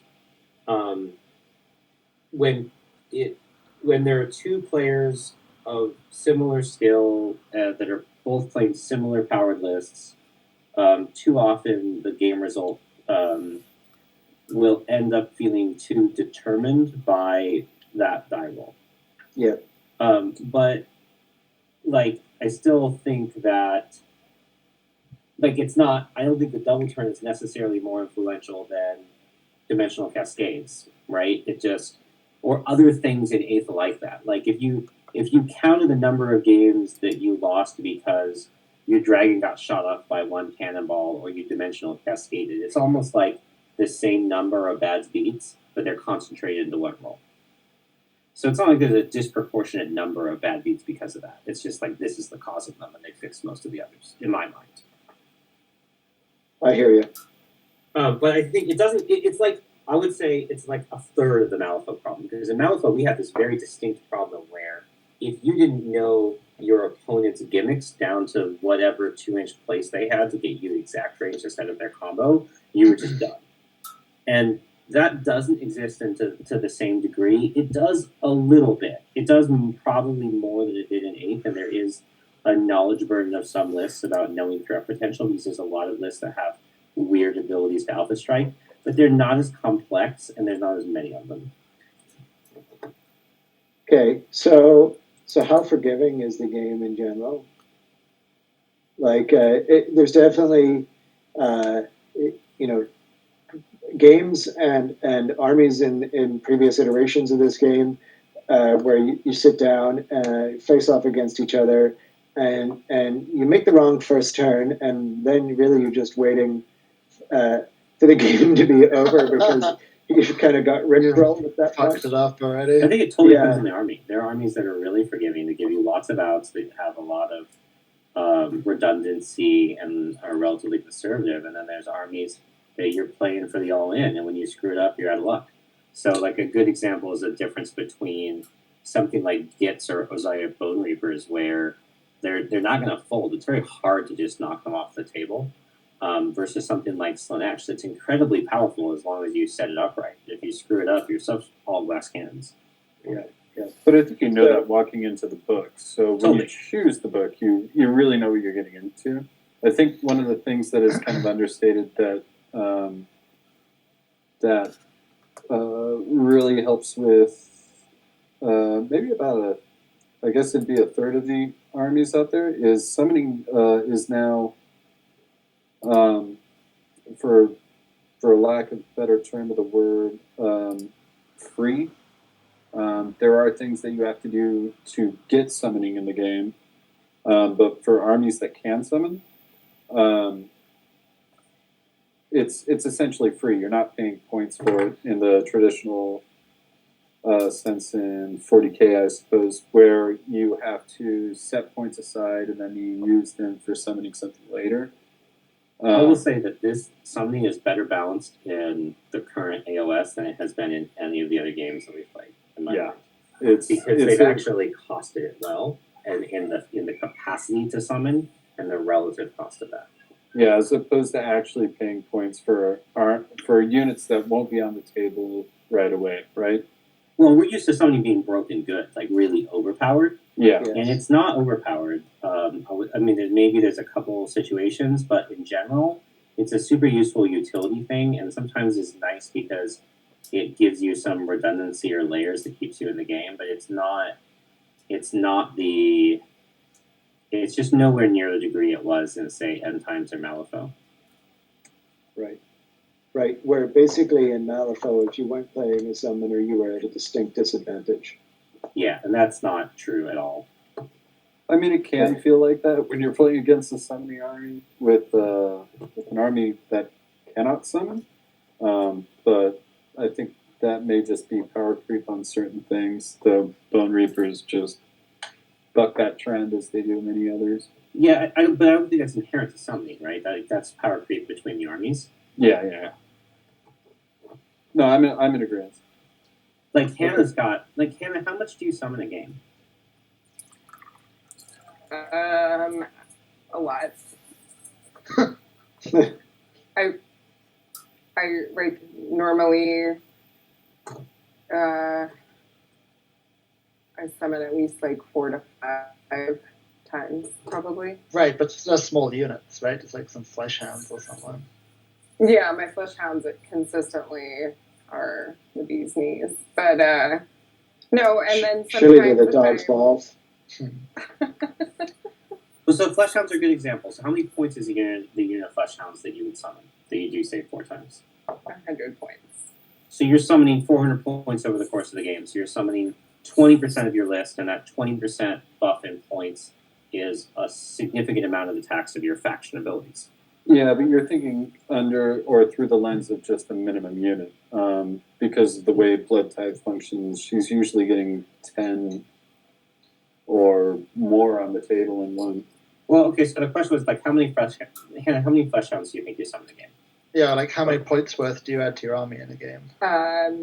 For flesh hounds, I probably can summon upwards of 20. Okay, so 20 would be 400. So you get 25, that's 500. We're talking 20 to 25%. That's actually pretty, I would say, common for, like, that's about what Zeech would summon. My sub-faction's weird, but in general, I usually summon about 300 points worth in a game usually.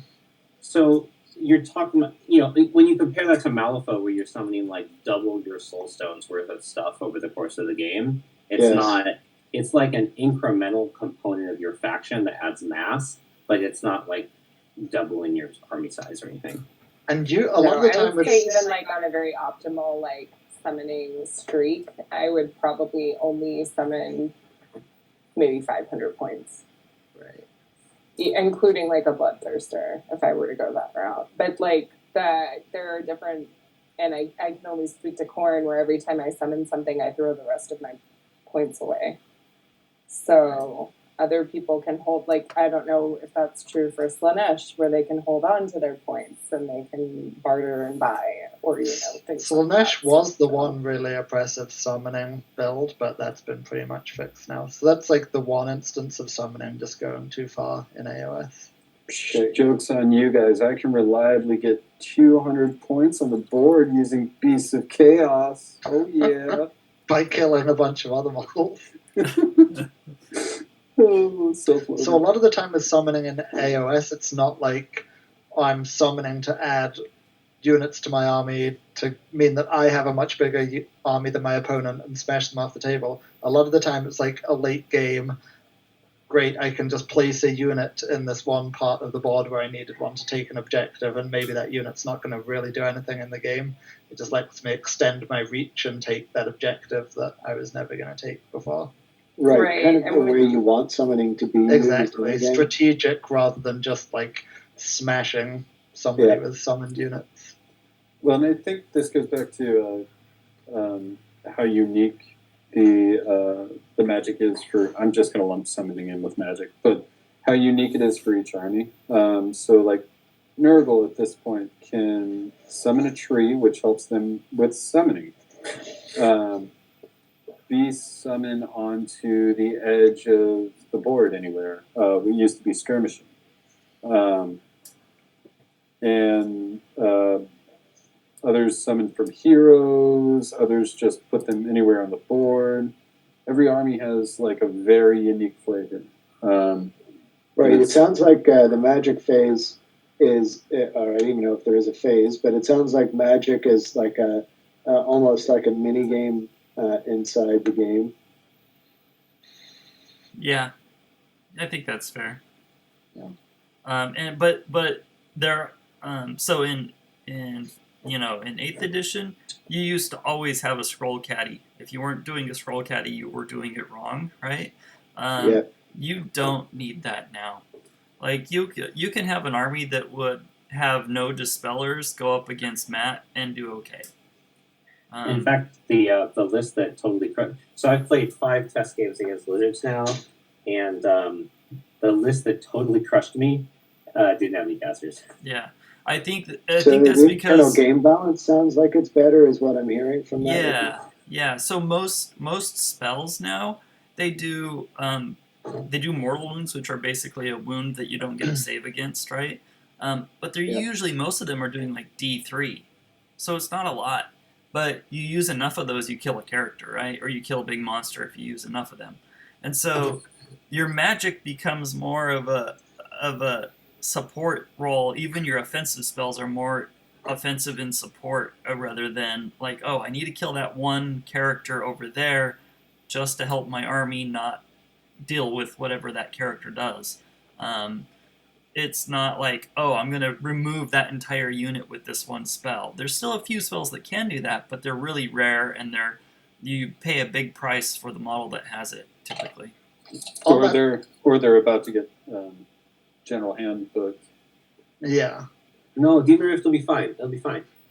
I wasn't going to specifically point at you, but On the topic of general balance, let's not kid ourselves. Like GW still fuck it up a lot. They will still bring out a book that just completely fucks up the balance of the game. But at least now they fix it pretty quickly. Yeah. There's one spell I have access to, Aiden, that I'm not even playing and testing anymore because we're not going to hit another tournament before General's Handbook, and my assumption is they're just going to massacre it because it's too good. Too broke. It's too good. It's not. It's weird because it's not broken its own book. So it can be cast by Slaves to Darkness Wizards, and in the Slaves to Darkness book, it's extremely mediocre. But in the Zinch book, it's like I can kill 3 greater demons in a turn. And I do not think that was the design intent. So I just wanted to go back to a point Aiden made a while ago, which was like this thing that would happen in fantasy sometimes of you play out your first turn, realize you've done something wrong, and you can kind of see the whole game is basically over at that point. So I'll say that's like the one instance in which I'm like actually very thankful for a double turn. Yeah. Is that, you can make a mistake as long as you're a good enough player to recognize like, oh, I made a mistake. I see where this is going. Yeah. This is going somewhere where I'm just going to lose this game. At that point, you can take a game that you're essentially definitely going to lose, and then you say, okay, my win condition now at this point is that I just play as if I'm getting a double turn right now. Yeah. I go all in and play as if I'm going to play 2 turns in a row, and if I don't, I lose anyway. You're no worse anyway. Exactly. That's what was going to happen anyway. If it works out for me, then I'm still in the game. I have done that a lot. That doesn't surprise me, Ricky. I'm like, oh, I'm really bad at this game. I see it now. Let's hope I get that priority roll. And then I do. I'm like, yay, I'm in the game. I watch you set up your models. You just get too excited about what's going on. The war dollies are going on the table. That's what's fun. Yeah. And then you're like, oh shit, I'm 20 minutes into this game and I got to pay attention. Yep. And look, like that is one of the things that it's subtly that lets you differentiate some of the players who are more successful is when people change their behavior and strategy based on whether they perceive themselves to be up or down. Yeah, exactly. So that's like a strategic use of like assuming the double. There's like the completely noob way of doing it as well, which is like, oh, I'm going to go for the double. Like you take a game that you could have probably won anyway, and then you just go all in on the double turn, just for shits and giggles. And then if you lose it, you could end up losing the game that you may have won anyway. But the strategic ways to think about the double turn as well, which is like what I said, you recognize that now you're in a position where your win condition is getting a double turn. You play in that way, and yeah. So in some cases it's good, but I think what Matt said definitely holds true as well. Like, there's some games where it could just be like a really interesting back and forth game between two very good players, where it comes down to the choices. If it was just going back and forth, but then somebody getting a double is just takes that away and turns it into a more one-sided game. Yeah, no, I hear it. Well, look, thanks, guys, for having me on the show. I actually got to get rolling. It's been really interesting, kind of opening the lid on Sigmar. I might be able to join you next time. I might have more questions, but we'll see how things go. But I got to skedaddle. All right. It was Yeah, fun. thanks Aiden. for joining Good to us. see you. Oh wait, Great to see you. Aiden. One Nice to meet you, question. Matt and Hannah. One question for you. Nice to meet you as well. And maybe Yeah, you Ricky. don't answer this now. Maybe you answer this next time. What army would you play?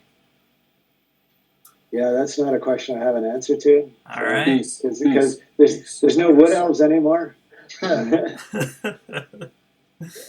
All right, I'll take a look at that, and maybe that can be if I come back. Maybe that can be what we talk about next That's a time. conversation. We should Shark Tank pitch Aiden factions. There you go. Yeah. All right, All sounds good, guys. See you, bro. Bye. Bye. Take it easy.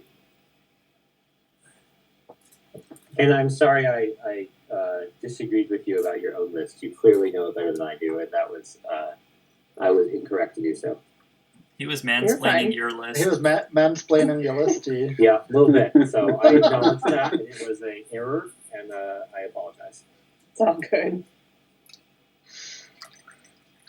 Ah, So Well, wait, I what, just am coming off of the last two podcasts that have talked about me. The first one being that I was 80% hungover, which I was, it's true. And the second one from this last GT where I was the girl that had the panic attack. So, you know. What's that? Oh, I haven't listened to that podcast. I'm a little terrified too. What podcast? You were fine. They said a lot of really nice things about you. I don't know if that's better or worse. They said nice things about me too, but they also basically said that I had a panic attack. Because I did. So, you know. What podcast And then is this? Jeremy went into a nice segue of him being the boogeyman. So he has did you guys know that he has a 96% win rate? That's a really funny callback to us talking about win rates. does he put it in his signature on forums? That is pretty impressive, though. Yeah, that's insanity. Okay, so should we Shark Tank for Aiden? Like, what will people pitch to him? Okay, That's where we okay. go. So I Right, guess let's he played brainstorm a what else list for before? Aiden. I would give him okay, so cities. here's what he likes. I'd give him cities. He played Wood Elves.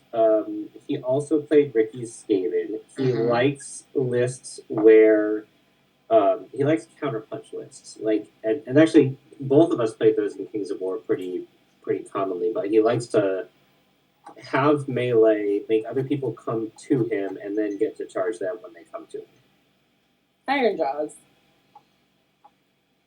What does Iron Jaws do to force you in? There's that one spell. Is there other stuff that I'm missing? To force you in? No, they don't really have anything to force you in. They have ways to get to you fast. I don't see Aiden Right. really being into Iron Jaws, really. Like, except for the I- models. Yeah, I don't see Iron Jaws. I think Lizard Men would be pretty good for him. A lot Yeah. of shooting. But everybody loves Lizard Men. I was going to say, Lizard's been good for everybody. Yeah, everybody's just loving on Lizard Men. Yeah. I think he'd really flourish with cities, though. I think that would be just enough hobbying for him to have fun with.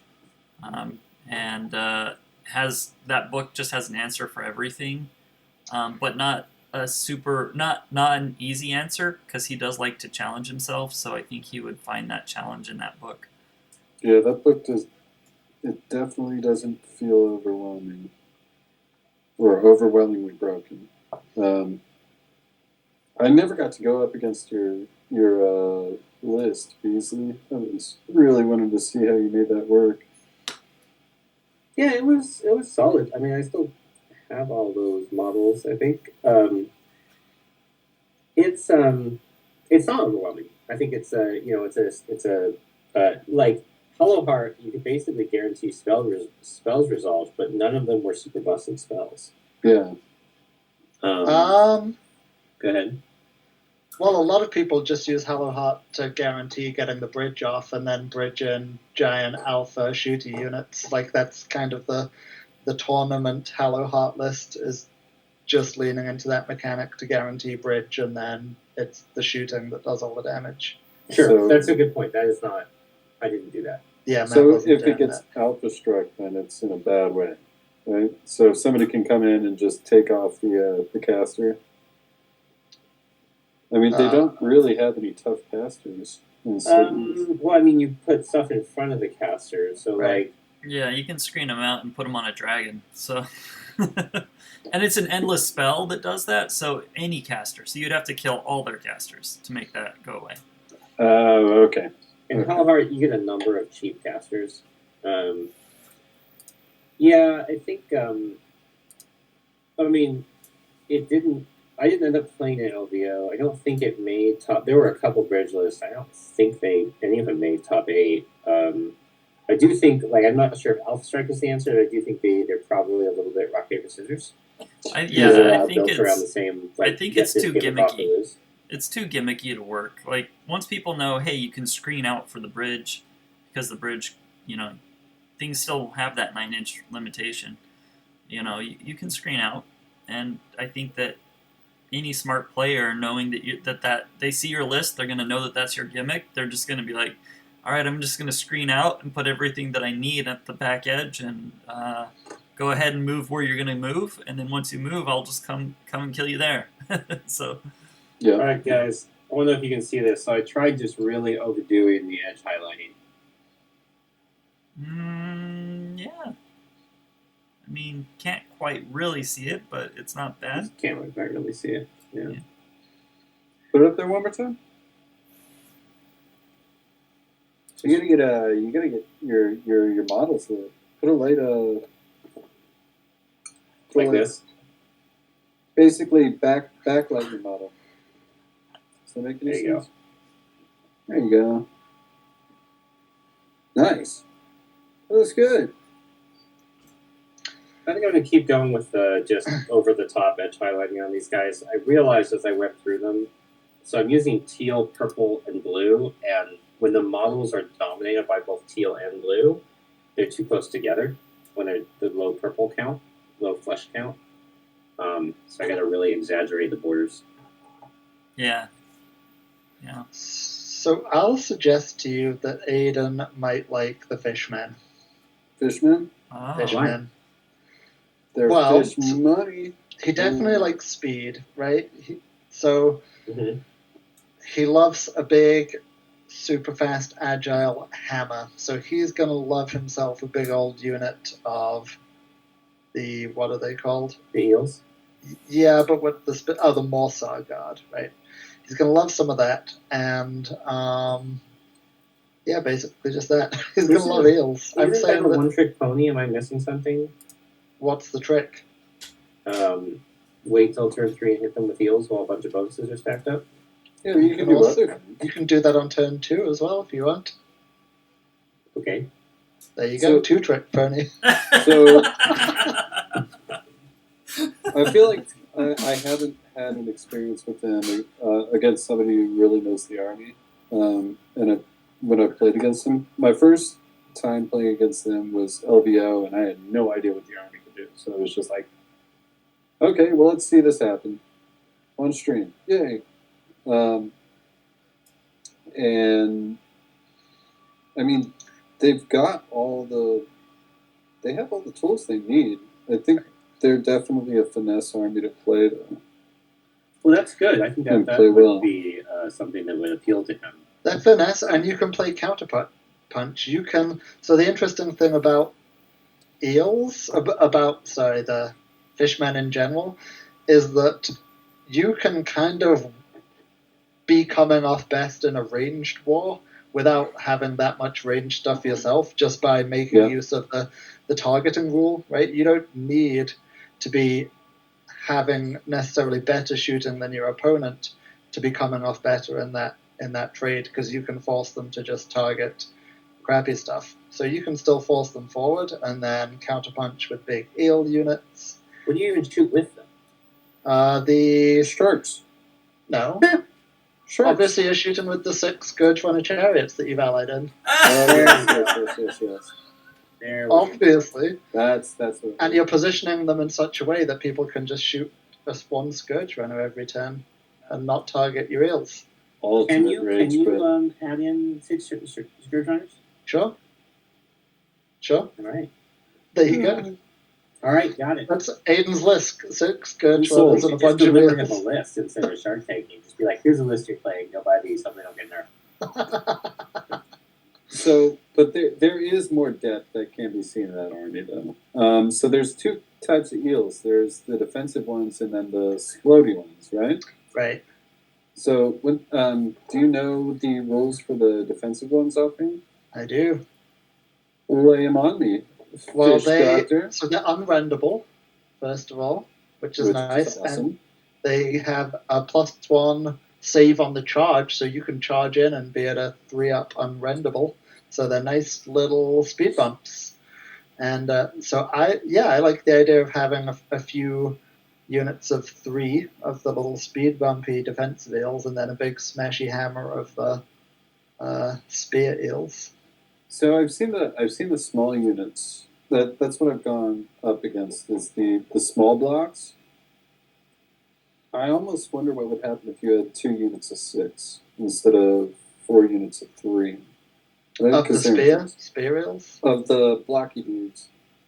Oh, okay. You could do the blocker fish. Yeah. Eels are fish. Yeah, that's the depth of Fishman list writing. Just How many deciding eels do you take? how many eels of different types do you want and what unit sizes. I actually think there's a bunch of cool stuff they can do with allies because they can also take the Shadow Warriors as allies, and those are just a great unit and really good for fishmen because you can drop them in, again, do some nice shooting and completely mess with people's targeting options. Because then they can only shoot the guy sitting in cover at +2 save while they're in cover. Yeah. There's even like a Sylvaneth battalion for him if he really wants to get his Wood Elf on. That's true. There's a Sylvaneth Eel Battalion? Yep. Sylvaneth Fishman Battalion, yeah. What is that thing? It's terrible. It's essentially so take the way that you described or take the way that you enunciated that sentence or question and then put it into rules, and that's pretty much how you feel. What models are you even bringing in? You can it's a bunch of dryads and a tree man, I think. Oh. Yeah. All right. Take that sentence again. And they get the tide rules. Oh. How many eels does it take to actually play? I think you can get away with maybe 18. No, you can get away with 15 and have a good list still, I think. 15. But normally 18? A 9 and 3x3? You can have 18, yeah. There's got to be a way to make the Reavers just any of the Marty guys. I think a lot of the stuff, points-wise, has been moving in the right direction and is now at the cusp where 1 more points reduction and we've got Semental options in the Fishman. Huh? Just keep on saying Fishman. It makes my day. Alright, so you're looking at $300 just for the 18 eels, huh? That's why we remember we were going to build a stream list, and then we picked up the eel box, and we're like, oh, wait, shit.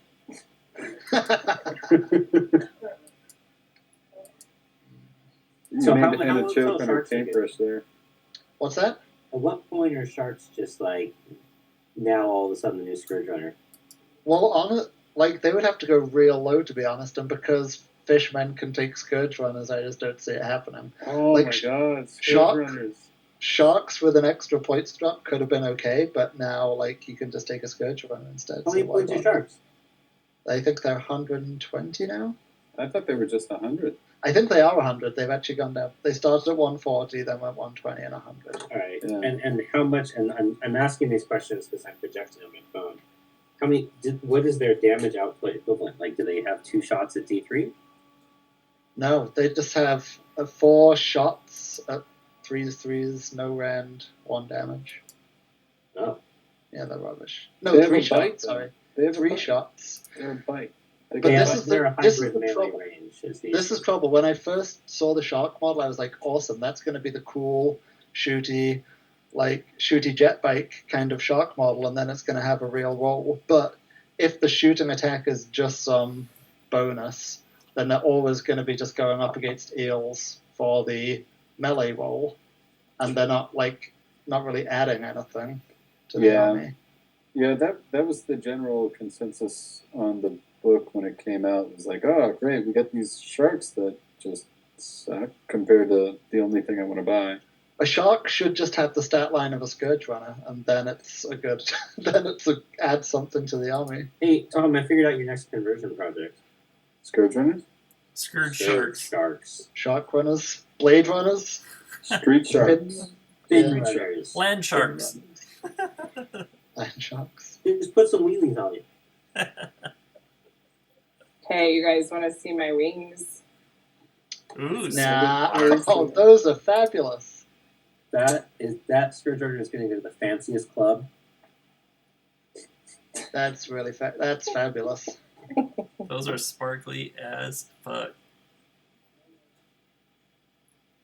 Lovely. I think those Eidolons are not too far from being real cool as well. So I bet Aiden would like those. Those are really cool. I Yeah. gotta pop off for a minute. I'll try to rejoin. I need to do baby help. Eidolons are the fishmen leader, right? The wave men, yeah. The wave men. They're kind of scary. I mean, they're not like, oh crap, Archaon territory. If Archaon were super good, but like, there's still not something you want to like meet in a dark alley. One thing that always strikes me about the Fishmen book when I look at it is that GW seem to be in this weird period of making really streamlined war scrolls. Like the scrolls in that book have no rules on them. Even the Eidolons, which are these huge, impressive models, they have like 2 special rules on each one. And now books coming out with kind of models of that magnitude are getting like just this page of cool rules on them. Well, that was post Maggotkin, right? So It was the last one before the change to. I feel like version 2. Zinch and Maggotkin drew a lot of ire from the gameplay perspective. Of just too many rules. Yeah, of convoluted rules, like, oh, we gotta affect this, oh, we gotta do this, oh, we gotta do that. And I can imagine the pushback being, hey, a lot of this is probably costing them money as they went along trying to fix everything. When you don't have a lot of rules, you've just got to bake a lot of value into the stat line, and that book is kind of just a lot of misses and some big hits of baking that value into the stat line. Like eels was a hit. Like sharks, again, they have 1 special rule on the scroll, so the rest of the value has to come from the stat line, and it's not really there. When did KO come out as compared to them? I feel like KO came out earlier. I thought it was only a couple months earlier. No, like original KO were much earlier. Yeah. It feels like a KO book. Like it feels like an old KO book. Because like the last few from in version 1, like the ones where they moved to the hardcover books that then eventually made it into version 2 of the game was like Nurgle, Daughters, Legions of Nagash, and Deepkin. So those were the last 4 armies. I almost jumped right back on the AOS train just for that army. KO? No. Fishmen. Fishmen. Yeah. I was really digging the idea of Fishmen until it became clear that it was basically Eel Army. Eel Army. Yeah, I want to play the octopus guy. He's just so cool. He is cool. He basically became a meme in how bad he was, though. Oh, really? He was so bad. Yeah. Oh, that's like, good. people will now be like, okay, this is the low 10 of the book, which is just like a really cool model with absolutely abysmal rules. Well, I gotta look at his scroll then. Let me see. Oh, it's so bad. Let's You'll see. become a worse player just by reading it. Oh, really? It's so underwhelming. I forget what he actually can't do. I just think know he can't do anything. He lets people reroll ones within some small bubble, and otherwise has an octopus. But I mean, the octopus.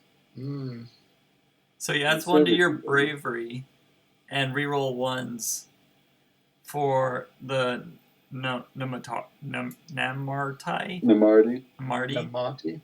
units. Which ones are those?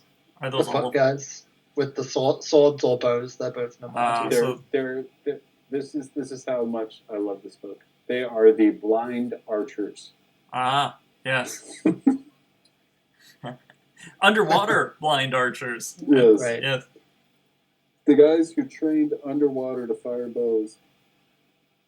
So he has a 5-up ward, but he doesn't cast a spell or anything, huh? He's just a walk around and make you. His 5-up ward doesn't matter because nobody's going to try and kill him. It doesn't matter. Yeah. See, that's his secret power. That's why he's so good. How many points is he? Like, when the book first came out, I think he was like 140. Now he might be 100, 120, I don't know. Yeah, I would pay... He's not even worth it at 80. I would pay 70 points for this guy. Are you auctioning? Yeah. Oh, I think he's the equivalent of a Loon Boss. That's about what I would put him at. Really? Because Loon Boss have a great command ability. I would put him can a Loon Boss make everybody do mortal wounds? Yeah, but this guy's giving you reroll ones, which isn't bad. Reroll ones. And he has a built-in 5-up save, which the Loon Boss doesn't. You have to take an artifact on him. What is the range of the reroll ones? 12 inches. And Wholly within or just within? Just within, probably. That's the just within. Nope, area. wholly within. Really? Within. Yep. Okay, yeah. Both the bravery and the reroll ones are wholly within. He's At least on the PDF that's cool on hat, though. I know, hat. man. He's super cool. He's fashionable. He's a fashionable hat wearing You know? blind underwater elf dude. I think the fishmen are not far off from being able to take a list with 2 big wave dudes, some eels, and maybe some archers or something, and that would be a really cool army. I really just want to see how an army based around some of those Reaver battalions would actually work out. I feel like I don't know if it'd actually be any good, but it would be fun to actually see something more than just like a bunch of psychopath eels coming at me. It would. I kind of think the sword guys are just absolute garbage. Oh yeah, the models are amazing though. Yes, I think they're just fundamentally flawed. Fundamentally flawed. Fundamentally. All right, so they just have that no-go combination of 32 mil base and 1 inch reach. That just sounds like a challenge. I know, right? That's my jam. 2021, you're going fish elves, no eels.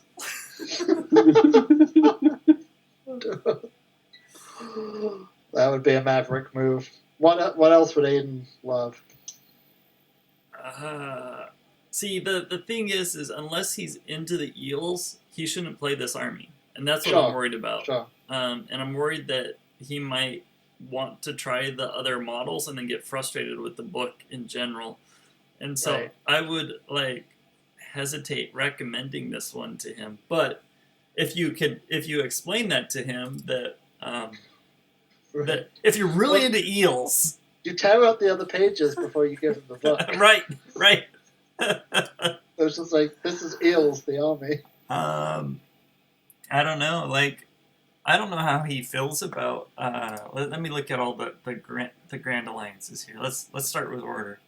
All right. So cities for sure, I think he would be into. Cities would be for sure because there's so much. He loves list building, and Uh-huh. there's so much list building Yeah, to be done. so in much that there. book. Yeah, that book is almost overwhelming compared to other books as far as this building goes. I don't Yeah. think he'd be into daughters. Just aesthetically, I don't think he'd be into that. And also, it's just like aggro army, which is not really his style. Yeah, and Fire Slayers, I think he wouldn't be into them either. He's never been into dwarfs. No, he's not a dwarf guy. So Deepkin, yeah, that's definitely a possibility. Probably It's not on the radar. Yeah, not into overlords. He might be into lizards. I can see him playing lizards actually. Yeah. I for could sure. see him playing Stormcast and Sylvaneth. I could see him doing those. So there's Stormcast, I don't know. I feel like he may get frustrated with them But in they're the gonna have a new context book. of the game currently. They are going to have a new book soon, we must Yeah. imagine. and I hope honestly, not. I kind of like where they're kind of being the underdogs right now. I think Stormcast are one of those kind of more forgiving armies. So I think, Really? yeah, I think they can be a little more forgiving with the right I think list. Oh, sorry, Ricky. Go ahead. No. Go on. I think the meta has changed so much. I guess our local meta that they're going to be completely outshone. And it's kind of funny because I've been thinking about bringing back my Vanguard and playing with them because obviously they're not beasts, so they actually stand more of a chance now that I've gotten to be a better player. But looking at their rules as of now, it's like they almost they feel like a really they're really underwhelming right now, and they're fighting an uphill battle against anything. Like I actually would feel, and this is weird, but I would actually feel more comfortable in a competitive setting playing with beasts, not because of my knowledge of the army, but because of what they can do as opposed to Stormcast. Like Stormcast are missing certain tools now, even more so than they were before, to deal with certain armies. Yeah, I think I have problems with them mostly because the lists that I want to write, I'm always about 500 points over, and I'm like, ugh, that feels. Yeah, that's about right. That feels like I don't play them, so I'm sure if I played them, I'd be like, oh yeah, no, that unit was way too big, and I didn't need that many points, or I need this role, and I could use this cheaper unit to fulfill that role, but. From the models I want to take, I'm looking at about 2,500, and that just and I don't want to make those concessions. Okay, looking at chaos, the only thing I see in there is Skaven. That's the That's it. That's the only Really? thing he would want. I Death. really gotta play Slaves of Darkness because it sounds like that would be a book that he'd be interested in from the way that you described his playstyle. The wait for you to come and hit me, and then I hit you even harder. Yeah. Well, Slaves to Darkness doesn't really make you come and hit them, though. They do everything to make you slow. So instead of like, okay, so I guess here's the question: Are you making a castle? Does he like castle lists? No. Okay, so it's not a wait for you to come and hit him. It's a control. Be able to put where they're enough. going to be hitting you. Be able to put enough pressure on from range to kind of dictate where and when the combats happen. So that's where I think it's. There's so many little rules built into Slaves to Darkness that actually can dictate an opponent's movement phase, and obviously Kitty for the activation wars. God, we need to play a game. But they have a lot of half movement spells, and then focusing on point spells that may be underused because they aren't like immediately devastating. But I can see, I don't know. I just need to build the list that I've been thinking about, and this stupid virus needs to go away so I can get crushed on stream and be proven wrong. Yeah. Damn it. Well, I think you're probably not wrong. I just know that thematically he's never been into chaos. Except rats. He except does for like- rats, but rats weren't chaos in the old Right. in the old world. I think Slaves to Darkness might be fun for him based on the list building challenge. I think that's something that he would dive into. And yeah, I think you're right, Matt, that there's enough tools in there that he could find something that would fit his playstyle. But just knowing Aiden, I don't think he would be into chaos in general. And then, okay, so for death, there's Night Hunt, and then there's Bone Reapers, and then there's Legions. He wouldn't be into flesh. He wouldn't be into Flesh Eater's courts, right? For sure. No. I could see him doing Legion of Grief, which would be that soft spot between Nagash and Night Hunt. But I don't see him being into Bone Reapers, really. No. I think that's too one-dimensional for him. Bone Reapers are only one-dimensional because stupid Mortic Guard need to go up in points. That's it. Yeah. Ugh. Those horses are so good. They're just overshadowed. Yeah. And then Destruction, I don't know, he might... I think he would have fun with any of the Destructions. I think he could like the ogres. Yeah, I think he'd Mod like... Tribes, sorry, not Mod Tribes, but the why can I never remember the name? The big guys or the little guys? Oh, you mean the gut... Beastclaw Raiders or... The guts. The gut busters or whatever it is. Well, you can play both. You can mix them up. Yeah. The thing about like Destruction is you have fun playing them no matter what. So yeah. I think he couldn't go wrong with any of the 3 books out of Destruction. He would have fun with those. I think he would have less fun with the Orc book. Which is really weird because... But do you remember Justin's... he was doing that one Big Wad build where it was a basically come at me as I summon guys back. Yeah. That was actually kind of like a proto build for what Matt Kanziger was taking. And that's a rough thing to go up against. Like there's not very many weaknesses to that army because it does make you have to come and take out the weird boy, right? Yeah. Yeah. I mean, I think Big Wah is. I think that is Big Wah, but I don't know. That book is so solid. I knew it was gonna be a sleeper, and now everybody's like terrified of that book. Yeah, it's a good book. It's a great book. Yeah. I think the best bets for Eden came from Order, all the ones we mentioned in Order. Yeah, that seems to be his. Seems to be where he would probably go. I don't see him playing Death thematically. I don't see him playing Chaos thematically, and he might dabble in Destruction, but I think he would still come back to Order. That's just, based on everything he's done before. I guess he did play Undead in Malifaux, though, right? He played the Resurrectionist. Yeah. Wait, we didn't even talk about Sylvaneth at all. We mentioned Sylvaneth. Did we? Yeah. Yeah. Well, he played all the elves. He didn't really play the forest spirits. So he liked a bit of Treekin. yeah. Yes, sadly, Treekin are gone. Yeah. Well, what are they called? They're basically Treekin. The Dryads and stuff. Yeah. No, the other ones. No, the Kurnoth Hunters. Yeah, they're basically Treekin. Yeah, I've been trying to find some other Treekin so I can convert them up to be my Kurnoth Hunters for my second unit. They're hard to find. Thought everybody hated those models. They do. They threw them away.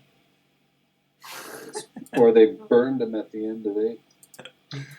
Sylvaneth is a good book. Could be the Cow Elves, or what will really tickles his fancy. Oh, that would be hilarious. If he gets onto the Cow Elves, I'm just going to be so overjoyed. Because then there will be somebody else who enjoys cow hats. But really, they're yak cats. They're not cows, by the way. Really? Yeah, because they're yaks. They're up in Isn't a yak a mountains. type of cow? No, a yak is a yak. Yak Don't tell a attack. yak. Don't Right, they're tell- all types of bovine, right? Attack yak. Hey, you don't know these things. You're a fish doctor, not a yak doctor. No, I have no idea. They probably are bovines. Watch them be one of those weird things where they're like much more closely related to like a fox or something. Just divergent evolution or Also, convergent. if all of the cow stuff is supposed to be like spirit of the mountain kind of deal, then why isn't it goats instead of cows? Why not mountain goat? Yaks. That's why I'm saying yaks. That's my only defense. Do yaks live on mountains? Yeah. Okay. I thought a yak lived like on the plains. No. Yeah, I mean- lots of places. Yeah. Is that true? Really? Thanks for coming in and saving me, Beasley.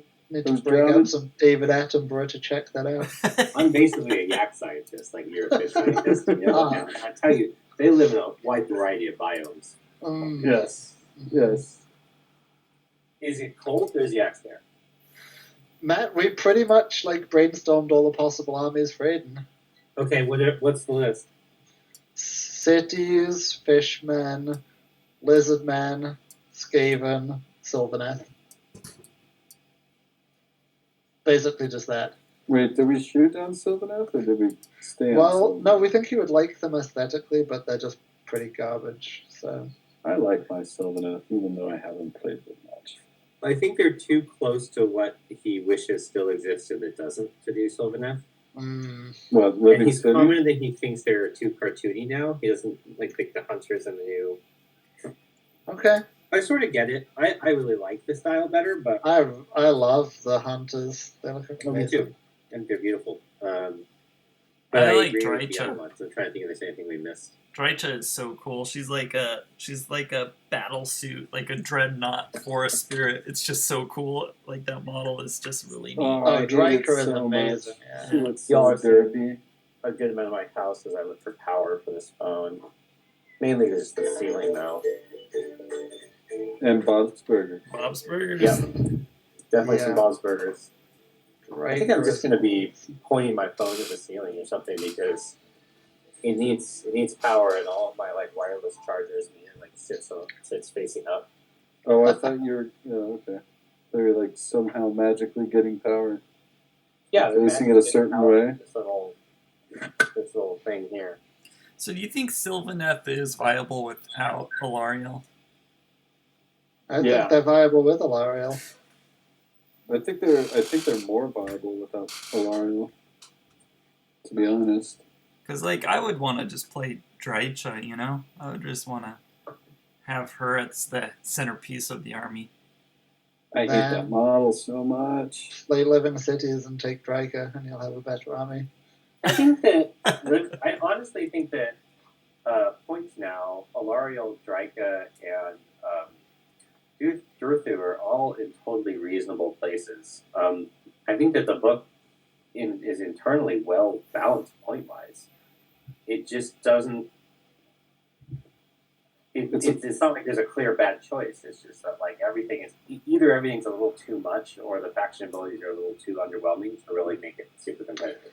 Right, the sub-factions are just not on the par of what other book sub-factions get to do. Really? Exploding sixes on everybody? But that's it. That's all the sub faction does. Right. It's not bad. I mean, the artifact is good. Like I was playing that sub faction quite a fair amount, and like it's not bad. There's nothing about it that's bad. There's nothing about it that's amazing. I feel like most people just rely too much on Colonel Thunders to do anything. And that's where it becomes a trap. Well, what Because else are you're you not going to getting rely out on? enough damage. Nothing else does anything. Yeah, that's where the damage is from. Yeah, what else are you going to rely on if not Colonel Hunters? Just lots of dirt thieves. Lots of deaths. Just all the dirt thieves. Well, he did come down in points a lot. He did, yeah, he's okay now. But he moves 5 inches and he's not. And you And, can make a battalion to make him run, from which he cannot charge an auto 6. Right. See, So here's the question for everybody. is, would you be willing to play Path to Glory if Aiden wanted to play Path to Glory just to get him into the game? Oh, totally. I've got so many armies I need to be working on right now. Eh. But I don't necessarily think Path to Glory is actually a good way to get someone into the game. Yeah, Probably It's for not. some people. I don't think it is for Aiden. Nah, he's just going to want to play a big game. He's gonna. I mean, that's the one thing. Like Aiden and I, one way that we play very similarly is like every game is a learning game for events because you just don't get that many games in. Right. So let's see. What is it Oakenbrow and Gnarlroot? Are those your different, and Heartwood and Ironbark? Are those the different sub factions in Winterleaf? There we go. Yeah. Yeah, Winterleaf is Dreadwood. the melee one is Wow. Winterleaf. Is there 6 of them? 1? Yeah, but Yep. only like 3 valid ones. And they all have their uses. Winterleaf used to be way better because you used to be able to take a Frostheart Phoenix. Interesting. Well, that's when it was a battalion. And then, but Yeah, can you play an unaligned subfaction? And then what do you get out of that? You can. There's a particularly good artifact you get out of it or something. There's There a are way a to like crazy buff your if you're unaligned. There are a couple of different builds that you can do. AOS Coach actually had, I think one of his better episodes was on the Sylvaneth book. And he broke it down, or his little group there broke it down really well. But it seems like there's I don't know. I really struggled with that book. It was, as I was nearing the end of last year, and I was kind of like going to that decision for what I'm going to focus. It was either that book or Beasts. And Beasts just won me over because of the goat meat. But there's still a lot in that book. There's not anything that pops out immediately, but there's still a lot of good in that book. I stopped playing it because it was an auto loss against unnerved Slash. But it's not bad. It's just not. I'm just not sure it really keeps up with like, say, OBR or Lizards. I feel like the points drops on the army, because I hadn't touched it for a while, and then what was the last update when we were all freaking out over? Yeah, some went down a little bit, but not only the characters. Like the core stuff didn't go down. I think that's the thing. Like the army needs like sort of a 10% reduction across the board. Yeah, but I guess it comes down to how are you building yours? Because like I was building mine around what is it? Actually, I think it was Oakenbrow. It's all the Tree Lord ones, right? Yeah, I think that's Oakenbrow. It's all the old ancient trees. I don't think it depends on how you're building it because I think all of the sub factions do reasonable stuff, none of which is amazing, and so. Well, some are geared toward using Tree Lords. Others are. One of them specifically is geared towards Tree Lords. You're saying because Tree Lords went down, now that build might be amazing? Yes, it's not amazing. I mean, the whole army itself. The whole army itself is not like a top tier army. That's what to be a top tier army, it needs probably just like if it had a 10% across the board point reduction, it would be competitive with top tier armies. Yeah.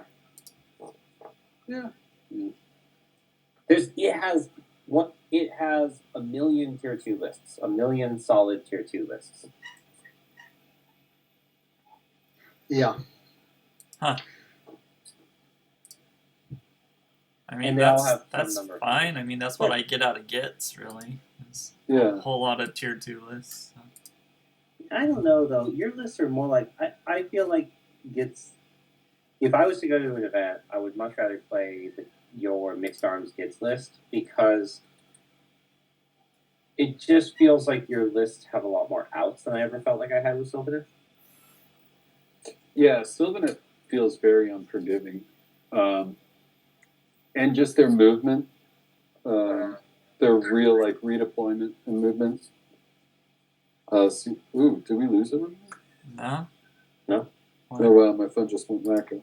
I mean, the good news is if you wanted to play Sylvaneth, we have an army, and I've got 18 painted forests. I have a fully painted most of the book with fully painted. That would be a really good way to get him started if he did want to start. Just be like, look, here's a pretty good Sylvaneth list, and Yeah, I mean, and even Yeah, if you you can wanted to start fool changing. around, I've got a full 2,000 points of Sylvaneth as well. So I just need to get them painted. Yeah, I think I have enough for most builds that don't duplicate monsters. See, mine is a monster duplicate. Mine was generally, and actually I still need one more starter set. But I was still holding on to the idea that you could spam dryads, and not rely on Kurnoth hunters, because I don't know, the over reliance on one thing. But like good way to taking a get kicked unit- in the butt. taking a unit of 9 of something like Matt was with the Hunter is not really over reliance. It's just using that tool. Oh no, I mean like the people who go all out. They're like, there's a 2 6ers and a 9 or something like that. Oh, no, let me see. Here was the list that we were running. I should still have it. I'm not knocking your list at all. I'm just saying like some of the other net lists I've seen are just ridiculous. It's like, So, okay, let's only Kurnoth hunters. All right, well, good way to get off on the wrong side of the table and tabled. So this is a pretty basic list, and it's come down to 1930. No, 1950, and it is Alariel, a branch wraith with throne of vines, an arch revenant, 3x10 dryads, 5 tree revenants for the teleport, a forest folk battalion, 9 Kurnoths, and the spike swarm hive. And so that you end up actually starting with 50 dryads on the table because Alariel's bringing in 20. You've got your teleporting Kurnoth, and you have some backup summoning from the branch wraith, and sort of 2 combat units. And I think that the issue, there's another list I ran a little different that ended up cutting the battalion or the battle line to get a Drycha in 2, and you can also effectively flip out Alariel for Drycha and what's his face? Jether. Yeah. But like when you think about this, like at night, and it did come down to 1950. But in 1950, we're talking about 4 chaff core units, 1 block of 9 hunters, 1 big character, and 2 support characters, and that's what you get. And I think part of it is like Dryads are kind of a lot for what they do for 10 packs. Oh yeah, I'll agree with that. Dryads are not good. The 30 packs are not. I mean, this is real significant discount at 30, but no, that's not true. It's only a 10-point discount per 10 pack. Yeah, it's not that good. Yeah, they're so it's fast. Just a mildly overcosted army. They're mildly, well, I don't know. They're about, I don't know. How can I say this?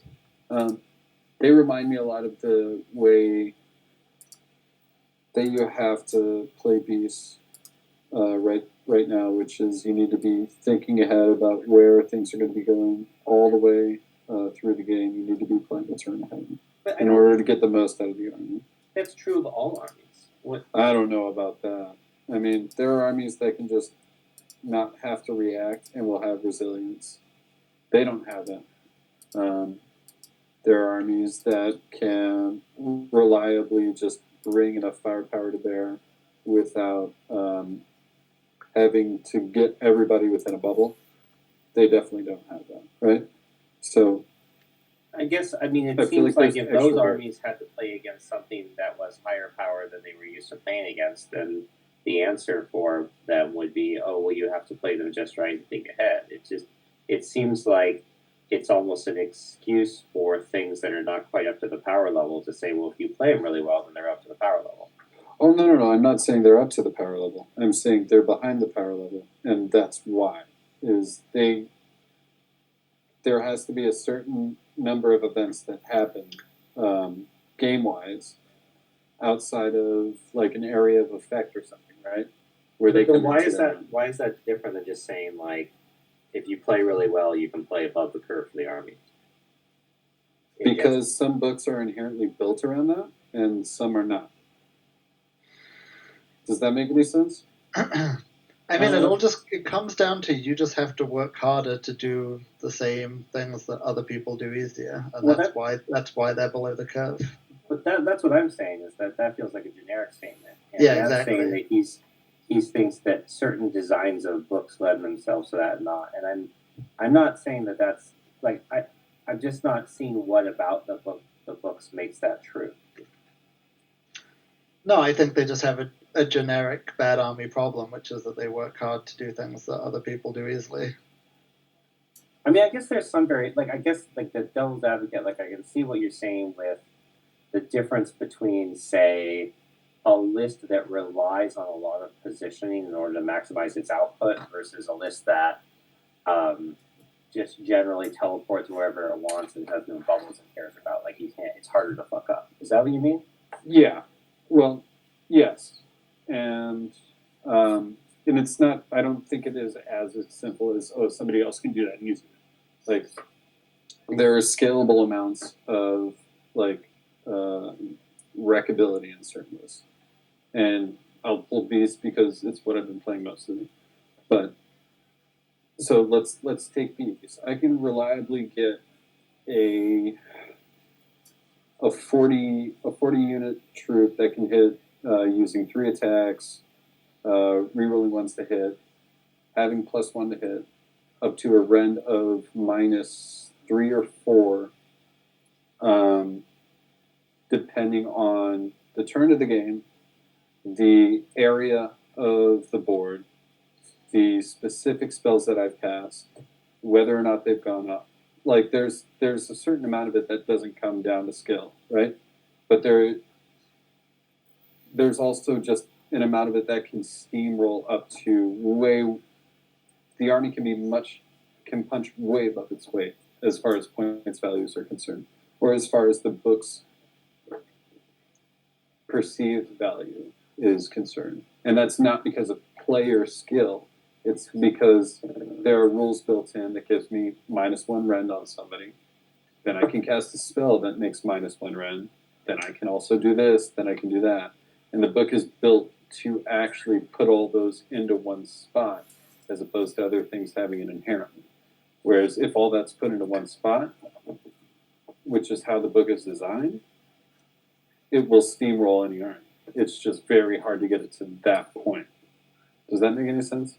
And it's not because somebody's playing it better. It's because it's built into the book to say, oh, well, you've got this adding to that, adding to this, adding to that.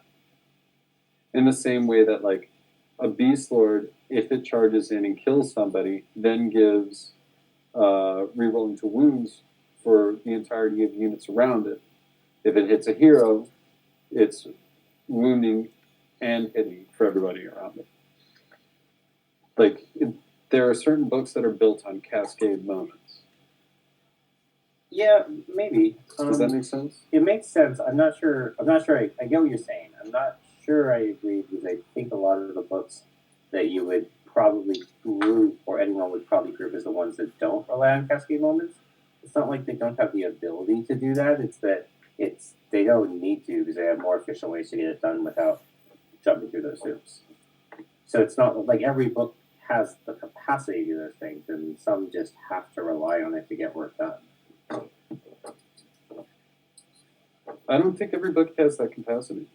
Like, I don't see that in Stormcast. They definitely don't have that by design. Like, Zinch to a certain point can have it, but you're not going to be able to... Actually, I need to go back and read the book before I can make a blanket statement on that one. You're not going to see it in a lot of other armies where you can just super buff. Like, let's take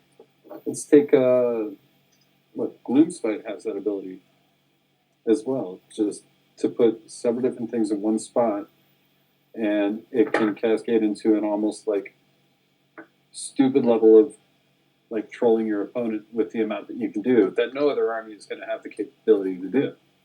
Like 60 Grots can become just like one of the stupid strongest units in the game, right? Mm, What's happening? What'd you say about me? oh, he's saying Brats are OP. I'm not saying they're OP. I'm just saying they have the ability to. They have the ability to cascade that other armies don't have. Well, or I guess they have it in a different way. It's like the Tzeentch ability to cascade is not through melee. Right. I think to make an army a good army, you have to be able to make a simple statement of this is what this army does better than any other army, or at least as good as any other army. And that also has to be a type of thing that wins you the game. And for an army like Sylvaneth, I don't see a simple statement of this army does X better than any other army, and that is a useful thing for winning games. They do movement better than a lot of armies, so I'll give them that. I'm not If you really. go into They certain- can move between forests. They can't just like. Yeah, you Well, I can have pick one up unit and that can drop teleport anywhere else. anywhere. Yeah, and if you build for that, you can totally do it. You can own the redeployment games, but that is outside of 9 and all that. What's happening? What were we talking about? I zoned out and was reading War Scrolls. We all just agreed that Sylvaneth are garbage and Aiden shouldn't play them. Oh, okay. I think that sounds about right. So Mal and I are going to play a game Friday, or at least we're hoping to. We're going to try to take the day off and play a game together outside. And we're going to play my Tzeentch list against 2,500 points of Sylvaneth. Nice. That'll be interesting to see. So she'll Well, have test five. the- She'll have 500 Huh? bonus points, is what you're saying? She'll have 500 bonus points. Fun. Okay. So it's only a slight uphill struggle for the Sylvaneth then. Right. Or just more Kindlewood. Well, so if they're about 20, we're playing it like the book's 20% overpriced, effectively. Yeah. That'll be fun. That'd be Yeah. good. That's a good way to test it. Yeah, I mean, if I can't deal with that 2,500 points worth of stuff, then that would be telling. Hey, that means that I might actually be able to play Stormcast if we use those rules. Yeah. Yeah, there you go. Bring your 2,500 list. That's funny. That's not something Swedish did. That was something ETC did early, where they were just Right, like, just this give book extra points. sucks. Like, you get an extra 100 points. That's actually not a terrible tournament comp. It's not a terrible way to do it. Like, all right, these books are tier 1. You're fine. You're still 2,000. Beasts, you get an extra 100 points. That wouldn't even do anything. 250. Then Because that's- maybe it needs to be more than 100. Brett Well- got 200. The Be- 250 be is more that little Encores. bracket One in more the unit app, Encores. so you might as well just use that, you know? What? What was it? When you're in the app, there's the bracket that raises 250 or lowers 250. So if you just make it a 250 for certain armies, that's, you know, built There in. you go. And you can even say like some armies, like say you were playing before they fixed Slanesh. The easy thing would have been saying like, oh, Slanesh, you're minus 250 because you're gonna summon so goddamn many Right. keepers that you're Yeah, gonna. but then people get all pissy, right? Like, Yeah, who cares? only bonus. I think you do it with only bonuses, no negatives. I think that's the Ricky Invitational rules right there. Give me an extra 1,000 points. Yeah. Yeah, we'll see. We'll see. I accept cash bribes. Oh, Matt, the other potential Aiden army we decided was Cow Elves. We think he's going to be a big Cow Elf fan. It's going to be a Cow Elf booster. Yeah, I think so. I could see that. He does like the silly hats. Does he? Well, He thought- I mean, he didn't like the art direction of a lot of the new models, I think, because they were too super serious. Oh, really? Mm-hmm. Well, Cow Elves are certainly not serious. Nope. That's something They're I've never serious really understood. business. They are serious business. No, it's been like, these emotionless, stoic elves are serious. They're all about their yaks. Oh, yeah, so that's the conversation you walked on about yaks. We were talking about Aiden's potential Cow Elf We fetish. brought it full circle. Yeah. Yeah. We should just start sending in pictures of cow elves. I'm down. You know you want this. Oh, man, that thing is going to make a perfect keeper of secrets for me, though. I cannot wait to chop that thing up. So here's my question: why hasn't someone just taken the Wild Red Ranger head and like made a mold of it and started printing money? Because of Because you GW's haven't done it lawyers. yet. Get on that, good sir. Because I mean, like you could, Where's Miles? yeah, right. Like I was like, once some 3D printer bandwidth is freed up, man, like I can play a little bit. Just somehow print me 20 million hooded heads. Yeah. That and some of the Glade Guard. Some of those heads were awesome too. The Glade Guard, like the Yeah. other ones. Yeah. Those are on like half of my Stormcast. I do have those actually. Some of them are really good. Some are kind of derpy. The question as to whether I'm interested in that army literally just comes down to how easy head swaps are. Heads like all molded into the models with like hair that you would have to scrape off as well if you're doing that. Well, Oh my you god, that has been a big problem with the Untamed Beasts. Yeah. The little heads, getting the Carrick Acolyte's head seated on their necks is work. It is work. So if cows just have a nice simple head, then I could be in. Hey, send me them cows. Because, I haven't seen a single model in the army that probably wouldn't be really cool with a different head. Yeah. The giant cows. The giant cows are amazing. I mean, The giant cow is still going to be better with a different head. is the head that bad for like the cab? For the cav, No, they look fine. I think they're fine. It's probably not my ideal head, but it's fine.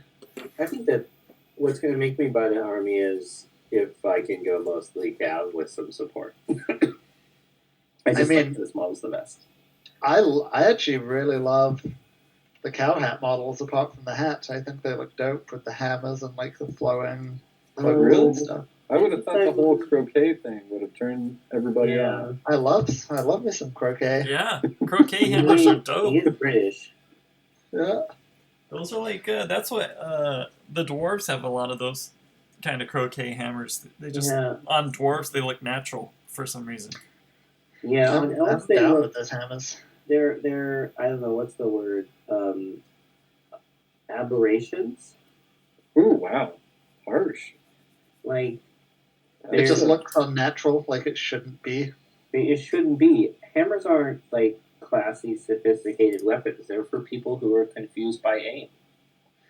Yeah. Like you just think it's not very elfy to bludgeon somebody to death with a hammer. Elves don't use crushing weapons. Like Well, old role playing games, there's like impaling weapons. I think they're supposed to be and crushing weapons. I think those are supposed to be the crafter artisans, and those are their, Like crafting hammers. Yeah. Well, then they should have 2 million ruins in them. They do, around the circle of the mallet. All right. Well, as long as they're elven war blacksmiths that actually craft their own jewelry to adorn the hammers, I'm good with it. And the cow itself is going to look amazing with a phoenix head on it. Big. Well, the cats have hammers too, but I guess that's fine. Yeah, put a Lord of Change head on it with a hammer.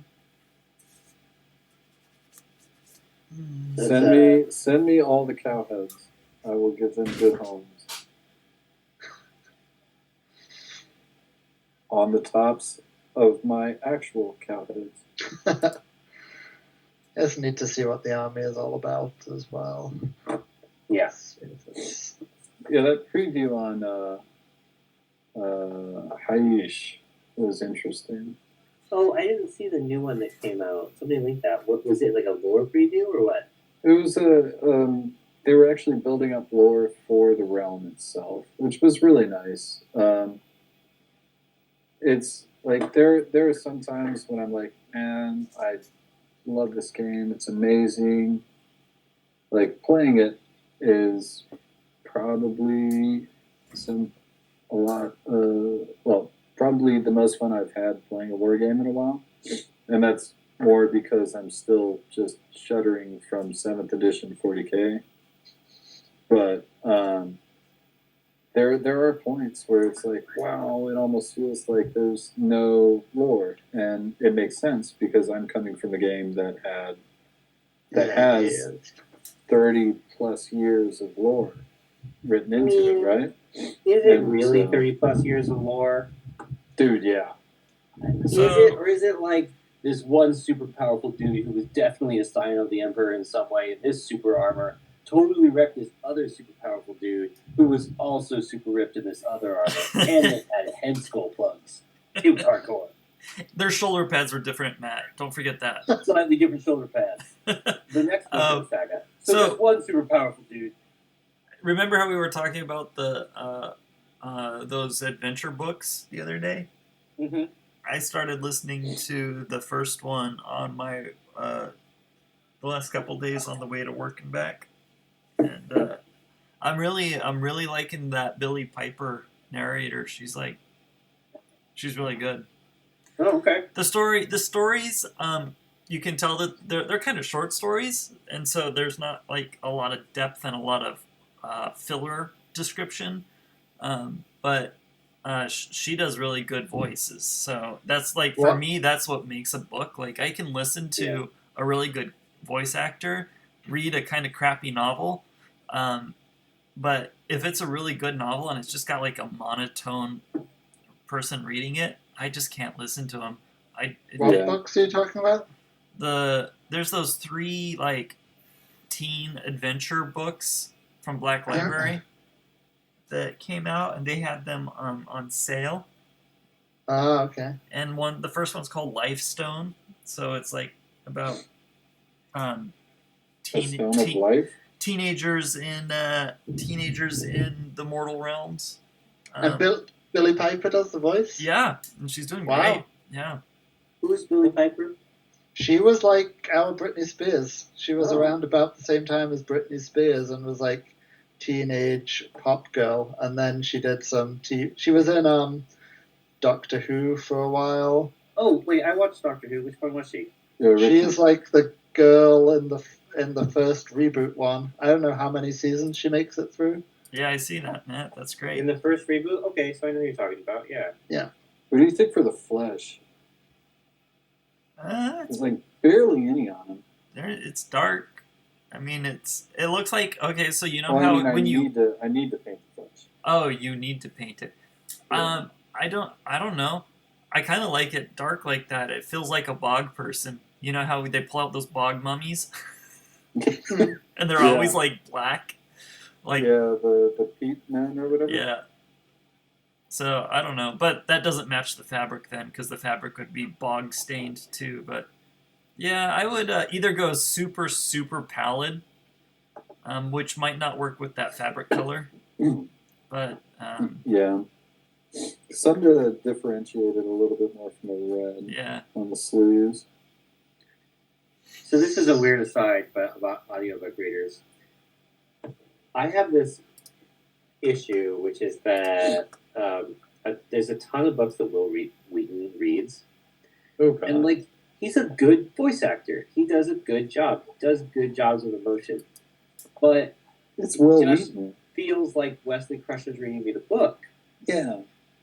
Like, he's so typecast in my mind that every main character of every book that he reads becomes Wesley Crusher. yeah, that's a problem. I wouldn't be able to listen to somebody then if that's what I knew. Like, I had no context for Billy Piper. Like, I was just like, oh, this lady, whoever she is doing a great job. And then I had to look to see who it was. I was like, oh, okay. I remember hearing that name. Don't really know who she is, but I remember hearing that name in pop culture. So, yeah, doing a great job. I like it. Cool. Like the guy who did Go Trek. What was his name again? Brian Blessed. Yeah, Brian Blessed. Like, he's almost a little over the top at a couple points. He is. He's but really that's over the perfect. top, but... That's perfect for Go Trek, right? Just like completely over the top. But you know, she's capturing this, you know, different voices. She's consistent with the voices, and there's enough variety. So cool. I'm glad that you're glad. Yeah, I recommend him so far. I haven't gotten far enough into the story, but Did you end definitely. up getting the Black Library sale deal? What's that? Did you end up getting the Black Library sale deal? No, I just did it through Audible. And I didn't really care that much because I was sitting on credits that I just couldn't decide what to do with, so I was like, I mean, they still get money from it somehow. yeah. Oh no, it's just the Audible credits are more expensive than the. I know, it drives you crazy, but. It's your choice. Well, I don't want to have another app to listen to my audio He's books. trying to re-stimulate the economy by spending more money. On Audible rather than Black Library? That's fine. Never mind. Well, just spending more money in general. Just Don't more get cash into into the this system. discussion with Yeah, Matt. fair enough. He's just not Well, gonna. he wants to make sure that He's the generous, Brexit is going to go okay. So Yeah, I gotta keep Boris Johnson alive. yeah. Hashtag pray for Boris. Mm, Oh, Boris. I think he's gonna be fine. He will be fine. I think they put him in probably preemptively more than anything. What do you mean, Yeah. what? What? What are you talking about? Oh Boris? yeah, you're disconnected. Boris he is went in the intensive care with coronavirus. Yeah. Oh. Huh. Yeah, he went Yeah. in on Friday, right? I think it was Friday. he Yeah. went in. He hasn't been on a ventilator yet, but he's been getting oxygen assistance. Yeah, that's. I think that's pretty common. I think Yeah. most of the people that go in, they end up just doing that for them, and that's usually enough. Got it. All right, so back to Warhammer. So one would assume that Lumineth are going to be locked into being from Hish, just like Living Cities armies are locked into a realm. I think they're. I mean, shouldn't Witch Elves be then, and they're not? Yeah, well, that's the question. I mean, Lumineth, the I gotta lore take the dog seems out. I'll be so right back. connected to Hish that Right. it would kind of be hard. Well, they're That's a good supposed to point. also travel. I kind of was working in the middle of reading that article as well, so don't take all I say is canon. But they did make a mention of them going around to other realms and taking on those aspects. Oh. So, but they did also state, in addition to that they're from Haish and they're super all about being from Haish, even though they go to these other places. Okay, so here's a related but different conversation. From podcasts I've heard, it seems like UK tournament scene is completely moving away from using realm artifacts because you just see the same ones over and over again, and they sometimes just make things too good. Thoughts: should realm artifacts just be banished from competitive play?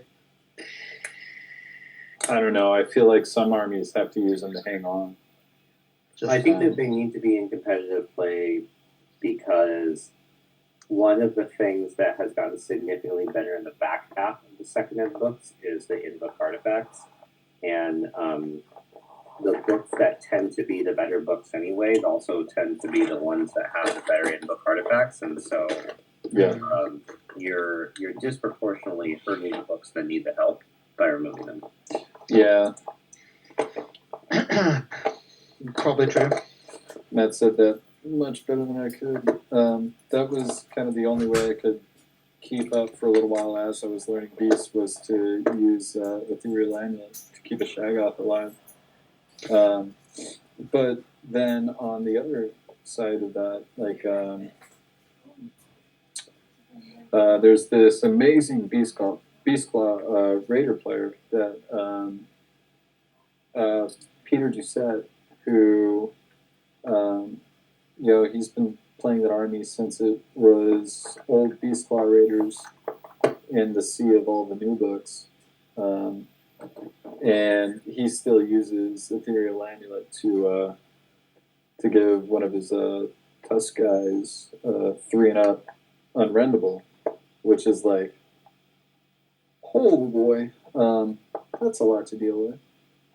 I guess the argument in favor of removing them is oftentimes you're going into a battalion in order to get to the realm artifact because your required artifact is not the one you're really looking for. Right. And I would be in favor of it if it de-emphasized the importance of battalions. So what are the books What of do the you ones of the book? Oh, yeah, go ahead. Sorry. Didn't mean to No, go ahead. You said, What what do do you I mean? Yeah, Yeah. what do you mean by that? Well, if you ended up seeing less battalions and thus more list variety because the books that require battalions to get realm artifact access because of their sub-faction rules were less compelled to do that, then that would be good. So if the end result was more or less variety, that would be a benefit. I'm not sure it would be worth it, but I think that would be a benefit.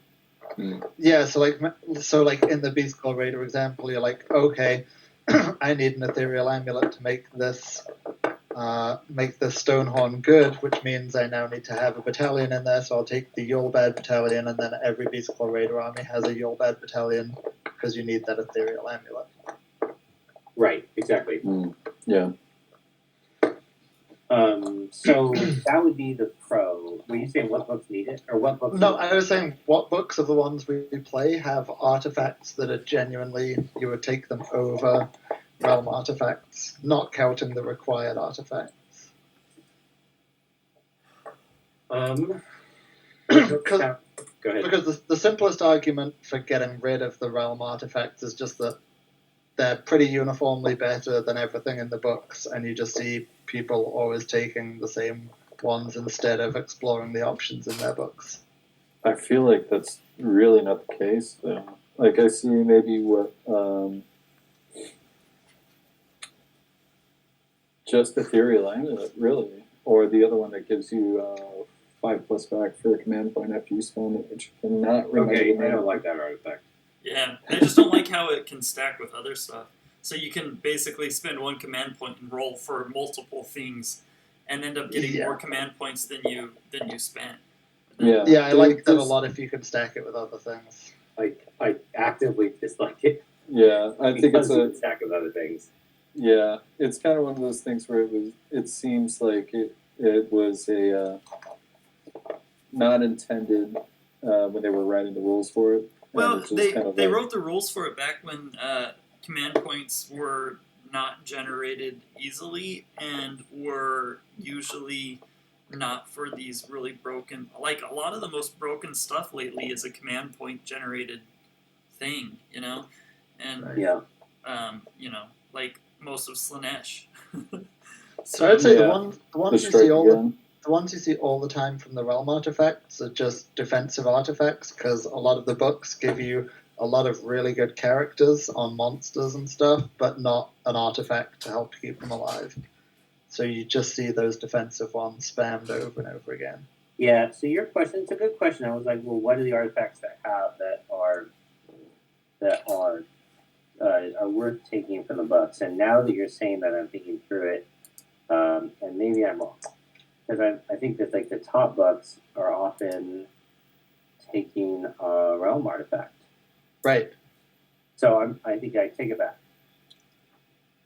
But Wait, it's funny the because top books are that- taking your realm artifact? Yeah, it's funny when I think about books where the second artifact is not from the realm. The first one that pops in my head is Sylvaneth, which has great artifacts. Yeah. Okay. Wow, Matt, what did Baby do to her room?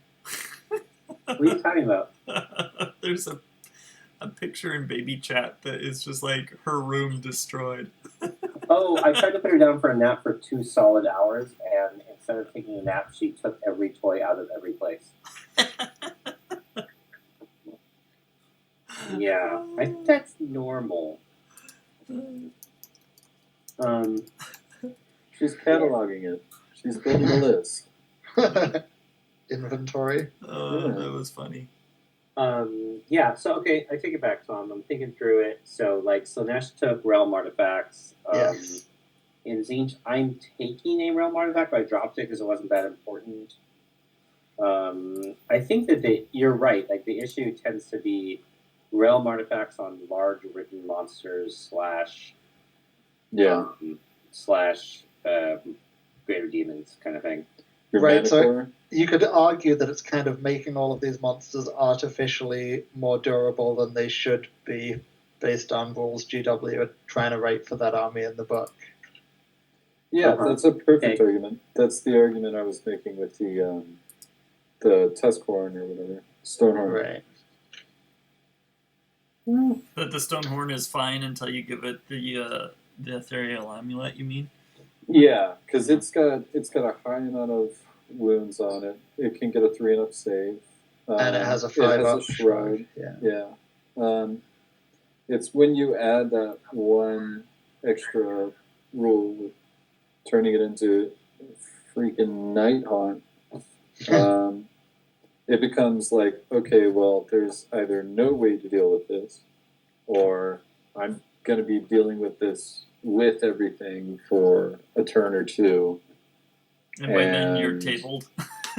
Huh? And by then you're tabled. Yeah. Yeah. I mean, So does that change your mind, Matt, about whether it would be good for the game to just write those out for some tournament games? which I think it does. Either of you. Yeah, I think so. I think they need a redo because they're just so badly power balanced. Yeah. I think some of them are like, why is this even here? Like, nobody will ever want to take this. And then the other ones are like, oh, okay, well, cool. Thanks for all the other rules. I'll take this one. So that reminds me, like, there's one complication that I do. Like, I miss, and I don't think to the same degree, but I miss the building characters with artifacts in 8th. I want to be able to take an offensive and defensive artifact. And what I mean by that is, like, it feels like it's so rare that the offensive artifacts are worth. Like, it happens. There are exceptions, but it feels like in general you aren't going to want the offensive artifact compared to the defensive one. Right. And I'd like a little more item slot. Yeah. There was something, certainly something to that, of like tuning your character with offensive, defensive, and kind of whatever what was it? You got like a talisman as well or something? Yeah, you got a talisman, a weapon, an armor, and then and then there were like the ones that did biggest slot that were just like little utility pieces. Right, and there was like they spanned the gamut from 5 point up to 50 point in each one of those categories. Yeah, and that was too much. Like, I get that was too much, but like, I wish artifacts were a larger part of the game. I wouldn't be Somewhere opposed where to they it. were in 8th and where they are now. I mean, I don't know if they need to be a larger part of the game, per se, but that's maybe my play style. And I don't think they need to. I'm saying I wish they were. I would enjoy them as a larger part of the game. I just feel like that opens up a whole Pandora's box of mix and match for really problematic. Yeah, I think that's where you end up with the gotchas, Matt. That's where we start getting like, so I saw this model. The last time I played against somebody with that model, they didn't have all those things on it that just made it totally destroy me. I think that's where you start to get a lot of that. And, so yeah, I get that, as a list builder, you want that. But I think it does create more potentially gotcha moments. And it may, on the other hand, it may not even reach the goal of kind of increasing customizability and variety, because there's probably just certain builds come out that are obviously the best, and you're like, okay, Yeah. there's always going to be this combination of things on this guy. Yeah, and you're just going to start thinking of them like, oh, I always have to save 60 points in my list for that one build. Right. And Well, that's kind of where I like the really stripped down version of list building that the game has at the moment, right? Because you're choosing, I guess in certain books, you're choosing characters that will either have the defensive, offensive, or support role, and you're paying the points there. You can add stuff to them, but you're not paying for an artifact that has. Yeah, the trouble that with the role realm thing. artifact. Sorry, go ahead. Well, I think okay, so I think the most important part out of all of this is that when you start putting points onto artifacts and building lists with those, you're not putting models on the table. You're putting points on the table. And Yeah. I would rather see models on the table. That's why I like endless spells, because at least an endless spell puts a model on the table, right? But if you're dropping 200 points into artifacts that are just an upgrade on a model that you already have, that's when you end up getting those people who would be like, yeah, I took the max amount of magic items just so I had to paint fewer models, right? And those were boring lists to look at, because there were people who I remember specifically said those words, like, I took as many magic items as I could to avoid painting more models. You know, so to me, like, yeah, that's great from a list building perspective and putting the puzzle together in your mind, but it's the same problem I have with battalions. The more battalions you take, the less interesting the table looks. Yeah, I feel like you can take a pretty small list anyway if that's what you're really focused on. And that, like, while I'm sure there are people that do that, like, I don't know, that feels like a edge case to me. Like, it's a real case, but it feels like an edge case. It may be an edge case in this game. I don't know if it was an 8, but it's definitely not an edge case in 40K.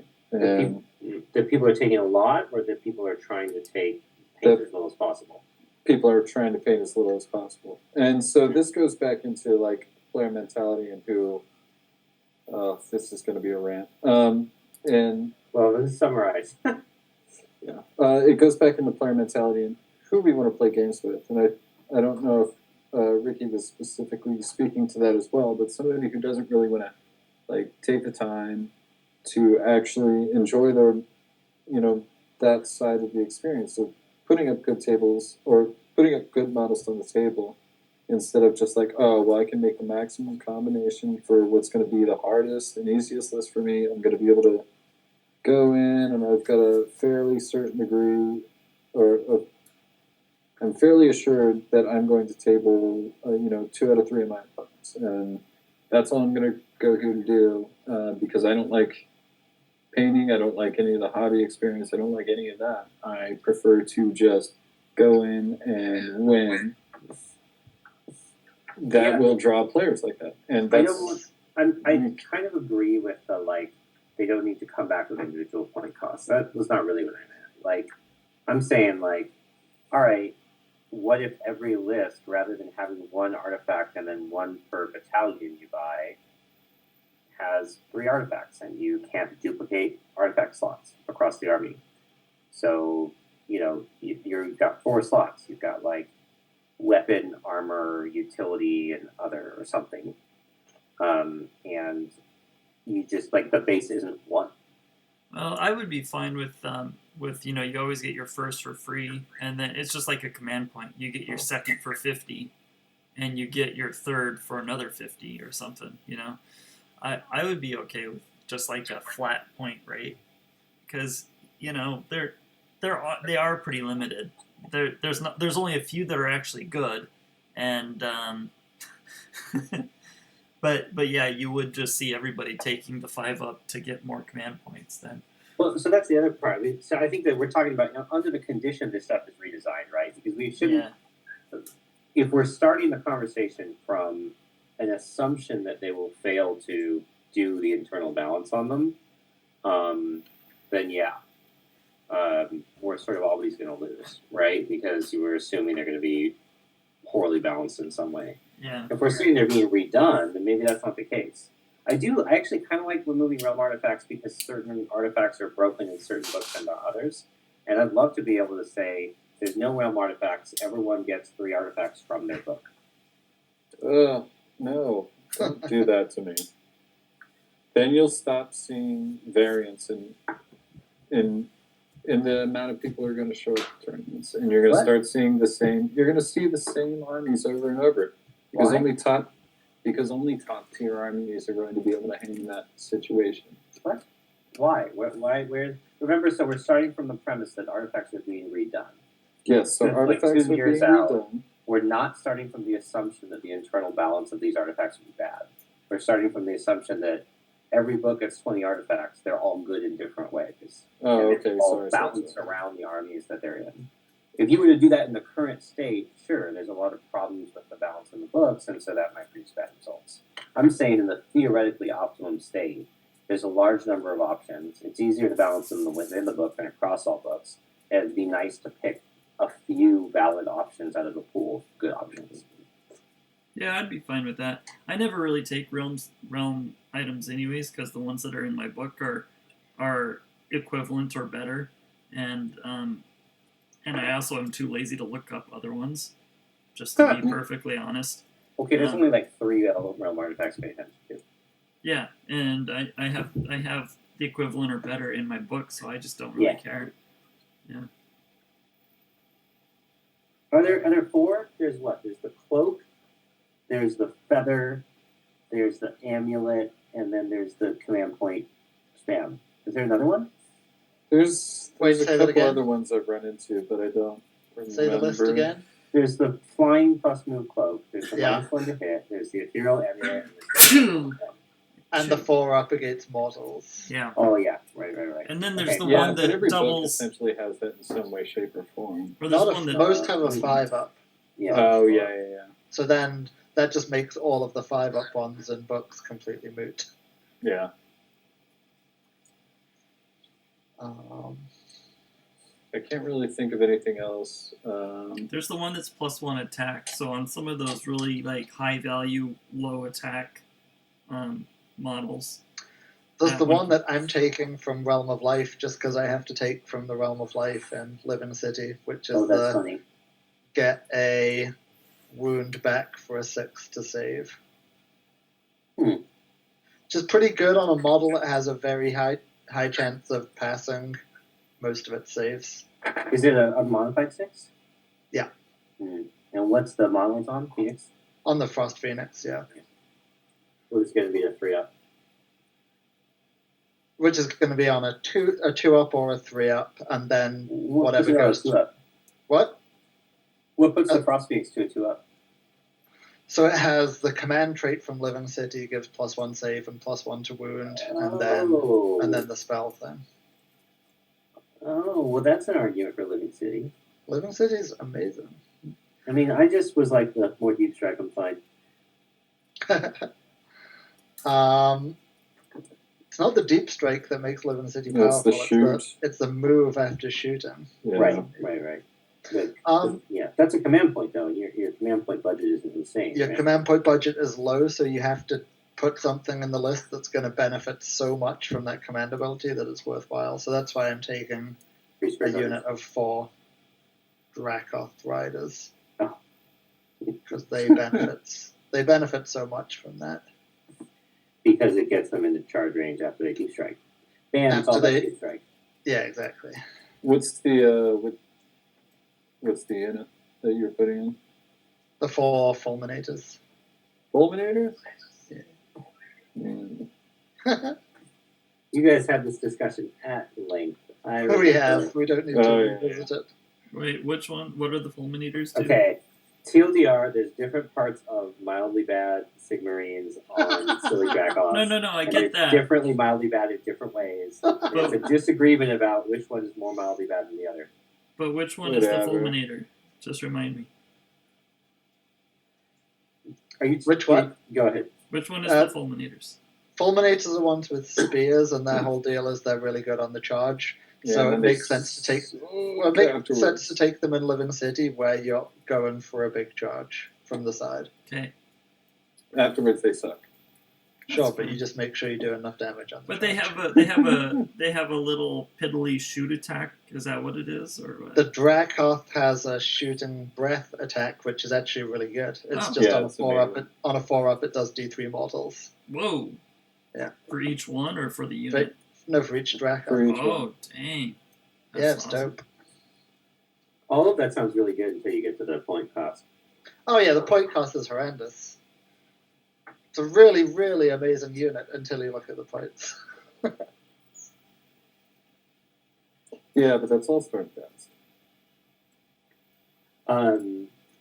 what do you think they should be, Tom? Because we're gonna get into the general handbook. At what point would you be like, I don't feel mildly silly taking these? The fulminators? Mhm. 200 for 2 instead of 240. Then I would be a very happy man. Yeah, same with concussors, actually. Yeah. That would be nice. I Although I never see concussors go that low because they just have the capability to do way too much damage consistently. I hopefully expect they'll actually go down to 220, and I'm fine with that. I mean, I'm taking them at 240 anyway, so that would obviously be great. But they shouldn't be 240. Isn't most of Living City's units are they on the evens or the odds Wait, what? as far as points? Are they 70 or 80 points? Mostly even. Yeah, mostly evens. 20 increments of 20. Okay. Been looking at those night hunt lists all day, and all I see are 70, 140, 70, 140. Ah. Do we think that Enlightened are going to go finally to the price I said they should always be? No, I say No, they are untouched. 100 points? 170. 100. I think there's going to be a strong tendency to, like, obviously we would love to see internal balance get really good, but there's also a strong pull to just good books get their internal balance by good stuff getting more expensive, and bad books get their internal balance by bad stuff getting cheaper. Yeah, unfortunately, I think you're right, which is frustrating because, like, I really do want some of that going both ways. Yeah, me too. But But I don't think anything in Zine should gain a points drop even if it needs it. No, I think people will be outraged if anything in Zeech gets a point Okay, drop. no one is going to Yeah, be I can't think of outraged anything when that that- soul grinder goes down in points. That's true. Everyone would, but that's in the Slaves book anyway. Everyone would rejoice the Soul Grinder going down in points. No one would. Let's see, what else in Zine could go down in points that no one would be upset about at all? Used to be Flamers, ha. Zangor's on foot. Yeah. Zangor on foot. Nobody's going to be upset Everybody- about No, that. if they went to Everybody would be fine with 160, if they went to 160, I'm probably still not taking them, but I would be more inclined to think about it.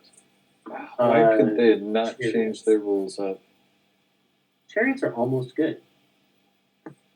The Flamer Chariots? Well, yeah, and the other chariot, and the character chariot, just in general, like. Character They actually Chariot's seem- really good. But is it? Like, I mean, what- not good enough to get into a Zeech list. There we go. But I think that's like it doesn't feel any niche.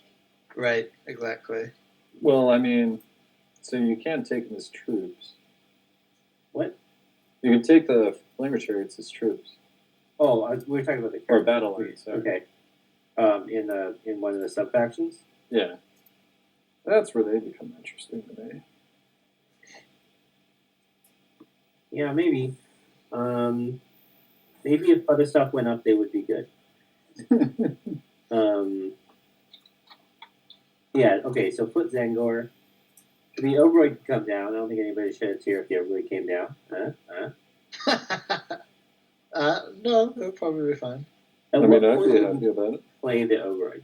I would be happy just to see the model on the table. Well, it also depends what goes. I mean, so let's look at it the other way. Like, what is definitely going up in Zeech, or like the Gaunt Summoner? How much is he going up? Is I'm it not just? sure he will. Yeah, I I'm don't sure think he will. Is it just plus 20 per version, or do they do a full blown plus 40? I say No. he's definitely going up. I'm not sure he will because I don't think that he's in. Like, I'm not sure there have been so few events post change host nerf Mm-hmm. to actually pull meaningful data from that I actually think they're going to be really light with nerfs that don't directly impact things that were in the objectionable build. I I think think the only way Gaunt Summoner is going to get impacted is if horrors get impacted. And if he goes up, it will be because horrors went up, and so they moved him up the same amount. exactly. I think horrors are going up 20, which means people would be outraged if the Gaunt Summoner didn't also go up 20, given they're baked into his scroll. Well, except that they don't count as a battle line then. They don't start on the board, so you risk them dying, and they don't count as part of Change Host. And so horrors from the Gaunt Summoner are actually meaningfully less good. And it's funny, I've been playing with them a lot out of him, And horrors from the Gun Summoner are meaningfully less good. Like, I literally was adding a 4th Battle Line unit of horrors and not a 3rd Gaunt Summoner because I wanted them to be on the board to stop the alpha. Really? Yeah, because if you get like multiple Gaunt Summoners, like you're constantly paranoid about one of them being knocked off before the horrors come out. Okay, but Matt, Oh yeah, we did have this. Sorry. you're here like wrestling with the decision of whether to put a 3rd Gaunt Summoner into your list. That means the Gaunt Summoner is way too good. Yeah, I agree. Yeah, if it was a binary choice, like one Gaunt Summoner or none. Yeah, exactly. But you're when trying you're to talking decide about whether you want a 3rd one, Yeah. that means he's too good. Yeah, that means he's too good and too I cheap. didn't want a 3rd one. I think my point was horrors going up does not necessarily necessitate the Gaunt Summoner going up because horrors coming on their own are better than horrors from the Gaunt Summoner. I'm not saying the Gaunt Summoner is too good or not too good, or I'm just saying like it's not a straight equivalency. I will be unsurprised to see that all go up by 20. Yeah, me too. I'm not sure it will because of the. I think you're also overestimating how much GW makes these decisions based on data rather than how much they make it just on people telling them a lot of times on their Facebook page and stuff that Thing X is too good. And do you? That's fair. Okay, Skyfires. How about them? Same. Should think they'll probably go come up? down, but they're Should gonna come stay down the low. worked. Let's go back to 180. That was okay. I It mean, wasn't I think great. that's I think I'm aligned with what Tom is saying about it's sort of about the zeitgeist a bit, right? Because Skyfires are what they are because of what they used to be. Yeah.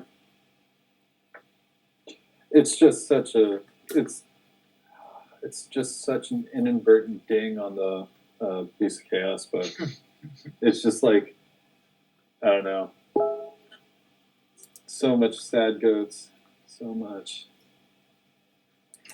I think at 260, I would probably end up taking one Gaunt in any list except Guild of Summoners. And I probably think, which is probably right, and I would probably still consider taking 2 at Guild of Summoners and be mildly frustrated about it because I'm so focused on getting that cast count up for the gimmick while not taking really bad casters. Sure, like I'm taking one Gaunt Summoner in my list, and at 20 points increase, there's no question in my mind about dropping him, even with a 20-point increase. So that says he can definitely eat a 20-point increase. Yeah, I think that's right. I think that's right, and I think it just annoys the build that I'm enjoying. But you're right. Sure. I don't think there's anything in my build coming down. So. Yeah, I don't think they're going to touch anything that I really play with, even though I kind of want Fell Waters to come down to be basically the same as Rock Guts. I just don't see it happening. And I just forgot how dangerous those things were when you get next to them after our last game. I don't know. I think that the reason I was really good with the nerfs to Zane until I played 5 games against New Lizards. Yeah. Well, New Lizards are kind of like have the Skaven problem. Everything just came in a little under what it should have been. And so now I'm like, okay, well, I was feeling good about losing like 100 points off my list, but I'm going to have to play against a bunch of Lizards that didn't. Right. Yeah, and Lizards you'd have to assume are going to be completely untouched because it's hard to justify nerfing a book that nobody's really played with. Right. And so that leaves this that's the awkwardness. That's why now I'm like, because I think 3 months ago I was like, yep, everything's going up. That's fine. Seems good. Seems appropriate. And then like, I don't know if I want everything to go up. Because, damn. Right. Like, dinosaurs are scary. And that's power creep for you. Have they been that scary on all your games? I haven't been able to watch any of them. Nice. Every unit in the book is just really aggressively costed. It is. Yeah. Oh, I'm glad to see the Lizards will finally get back on the table. They will have their day in the sun, which will boost their metabolism, presumably. Now I'll have nobody's army to snicker at when I set up. Except your own. Except what? Except your own. Except my own. Just set it up I and then could laugh see at tweaks yourself. to Lizards just because, like, there have been a lot of games with them, even internally within GW, since those points were finalized, which happens before the original book shipped. But the only things that seem like they would actually get hit by that potentially, in my mind, are salamanders and maybe croak. Croak. Yeah, those are the two that just stand out as being a pretty obvious mistake.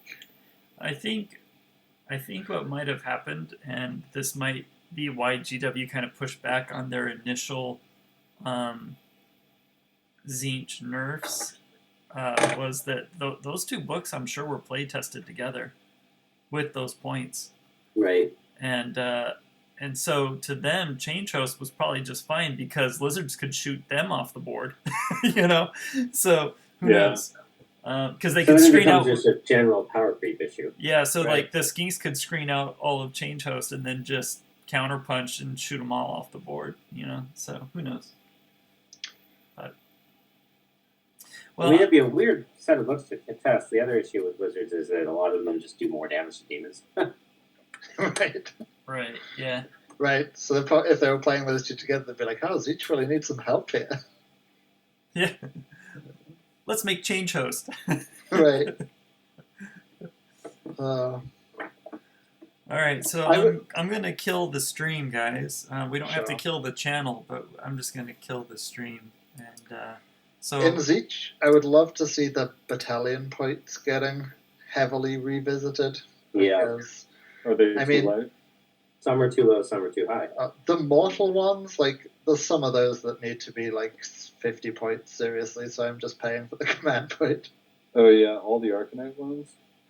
I think Witchfire Coven is good, but all the others are really not good. I think it's a bit much. Well, the problem is it's good.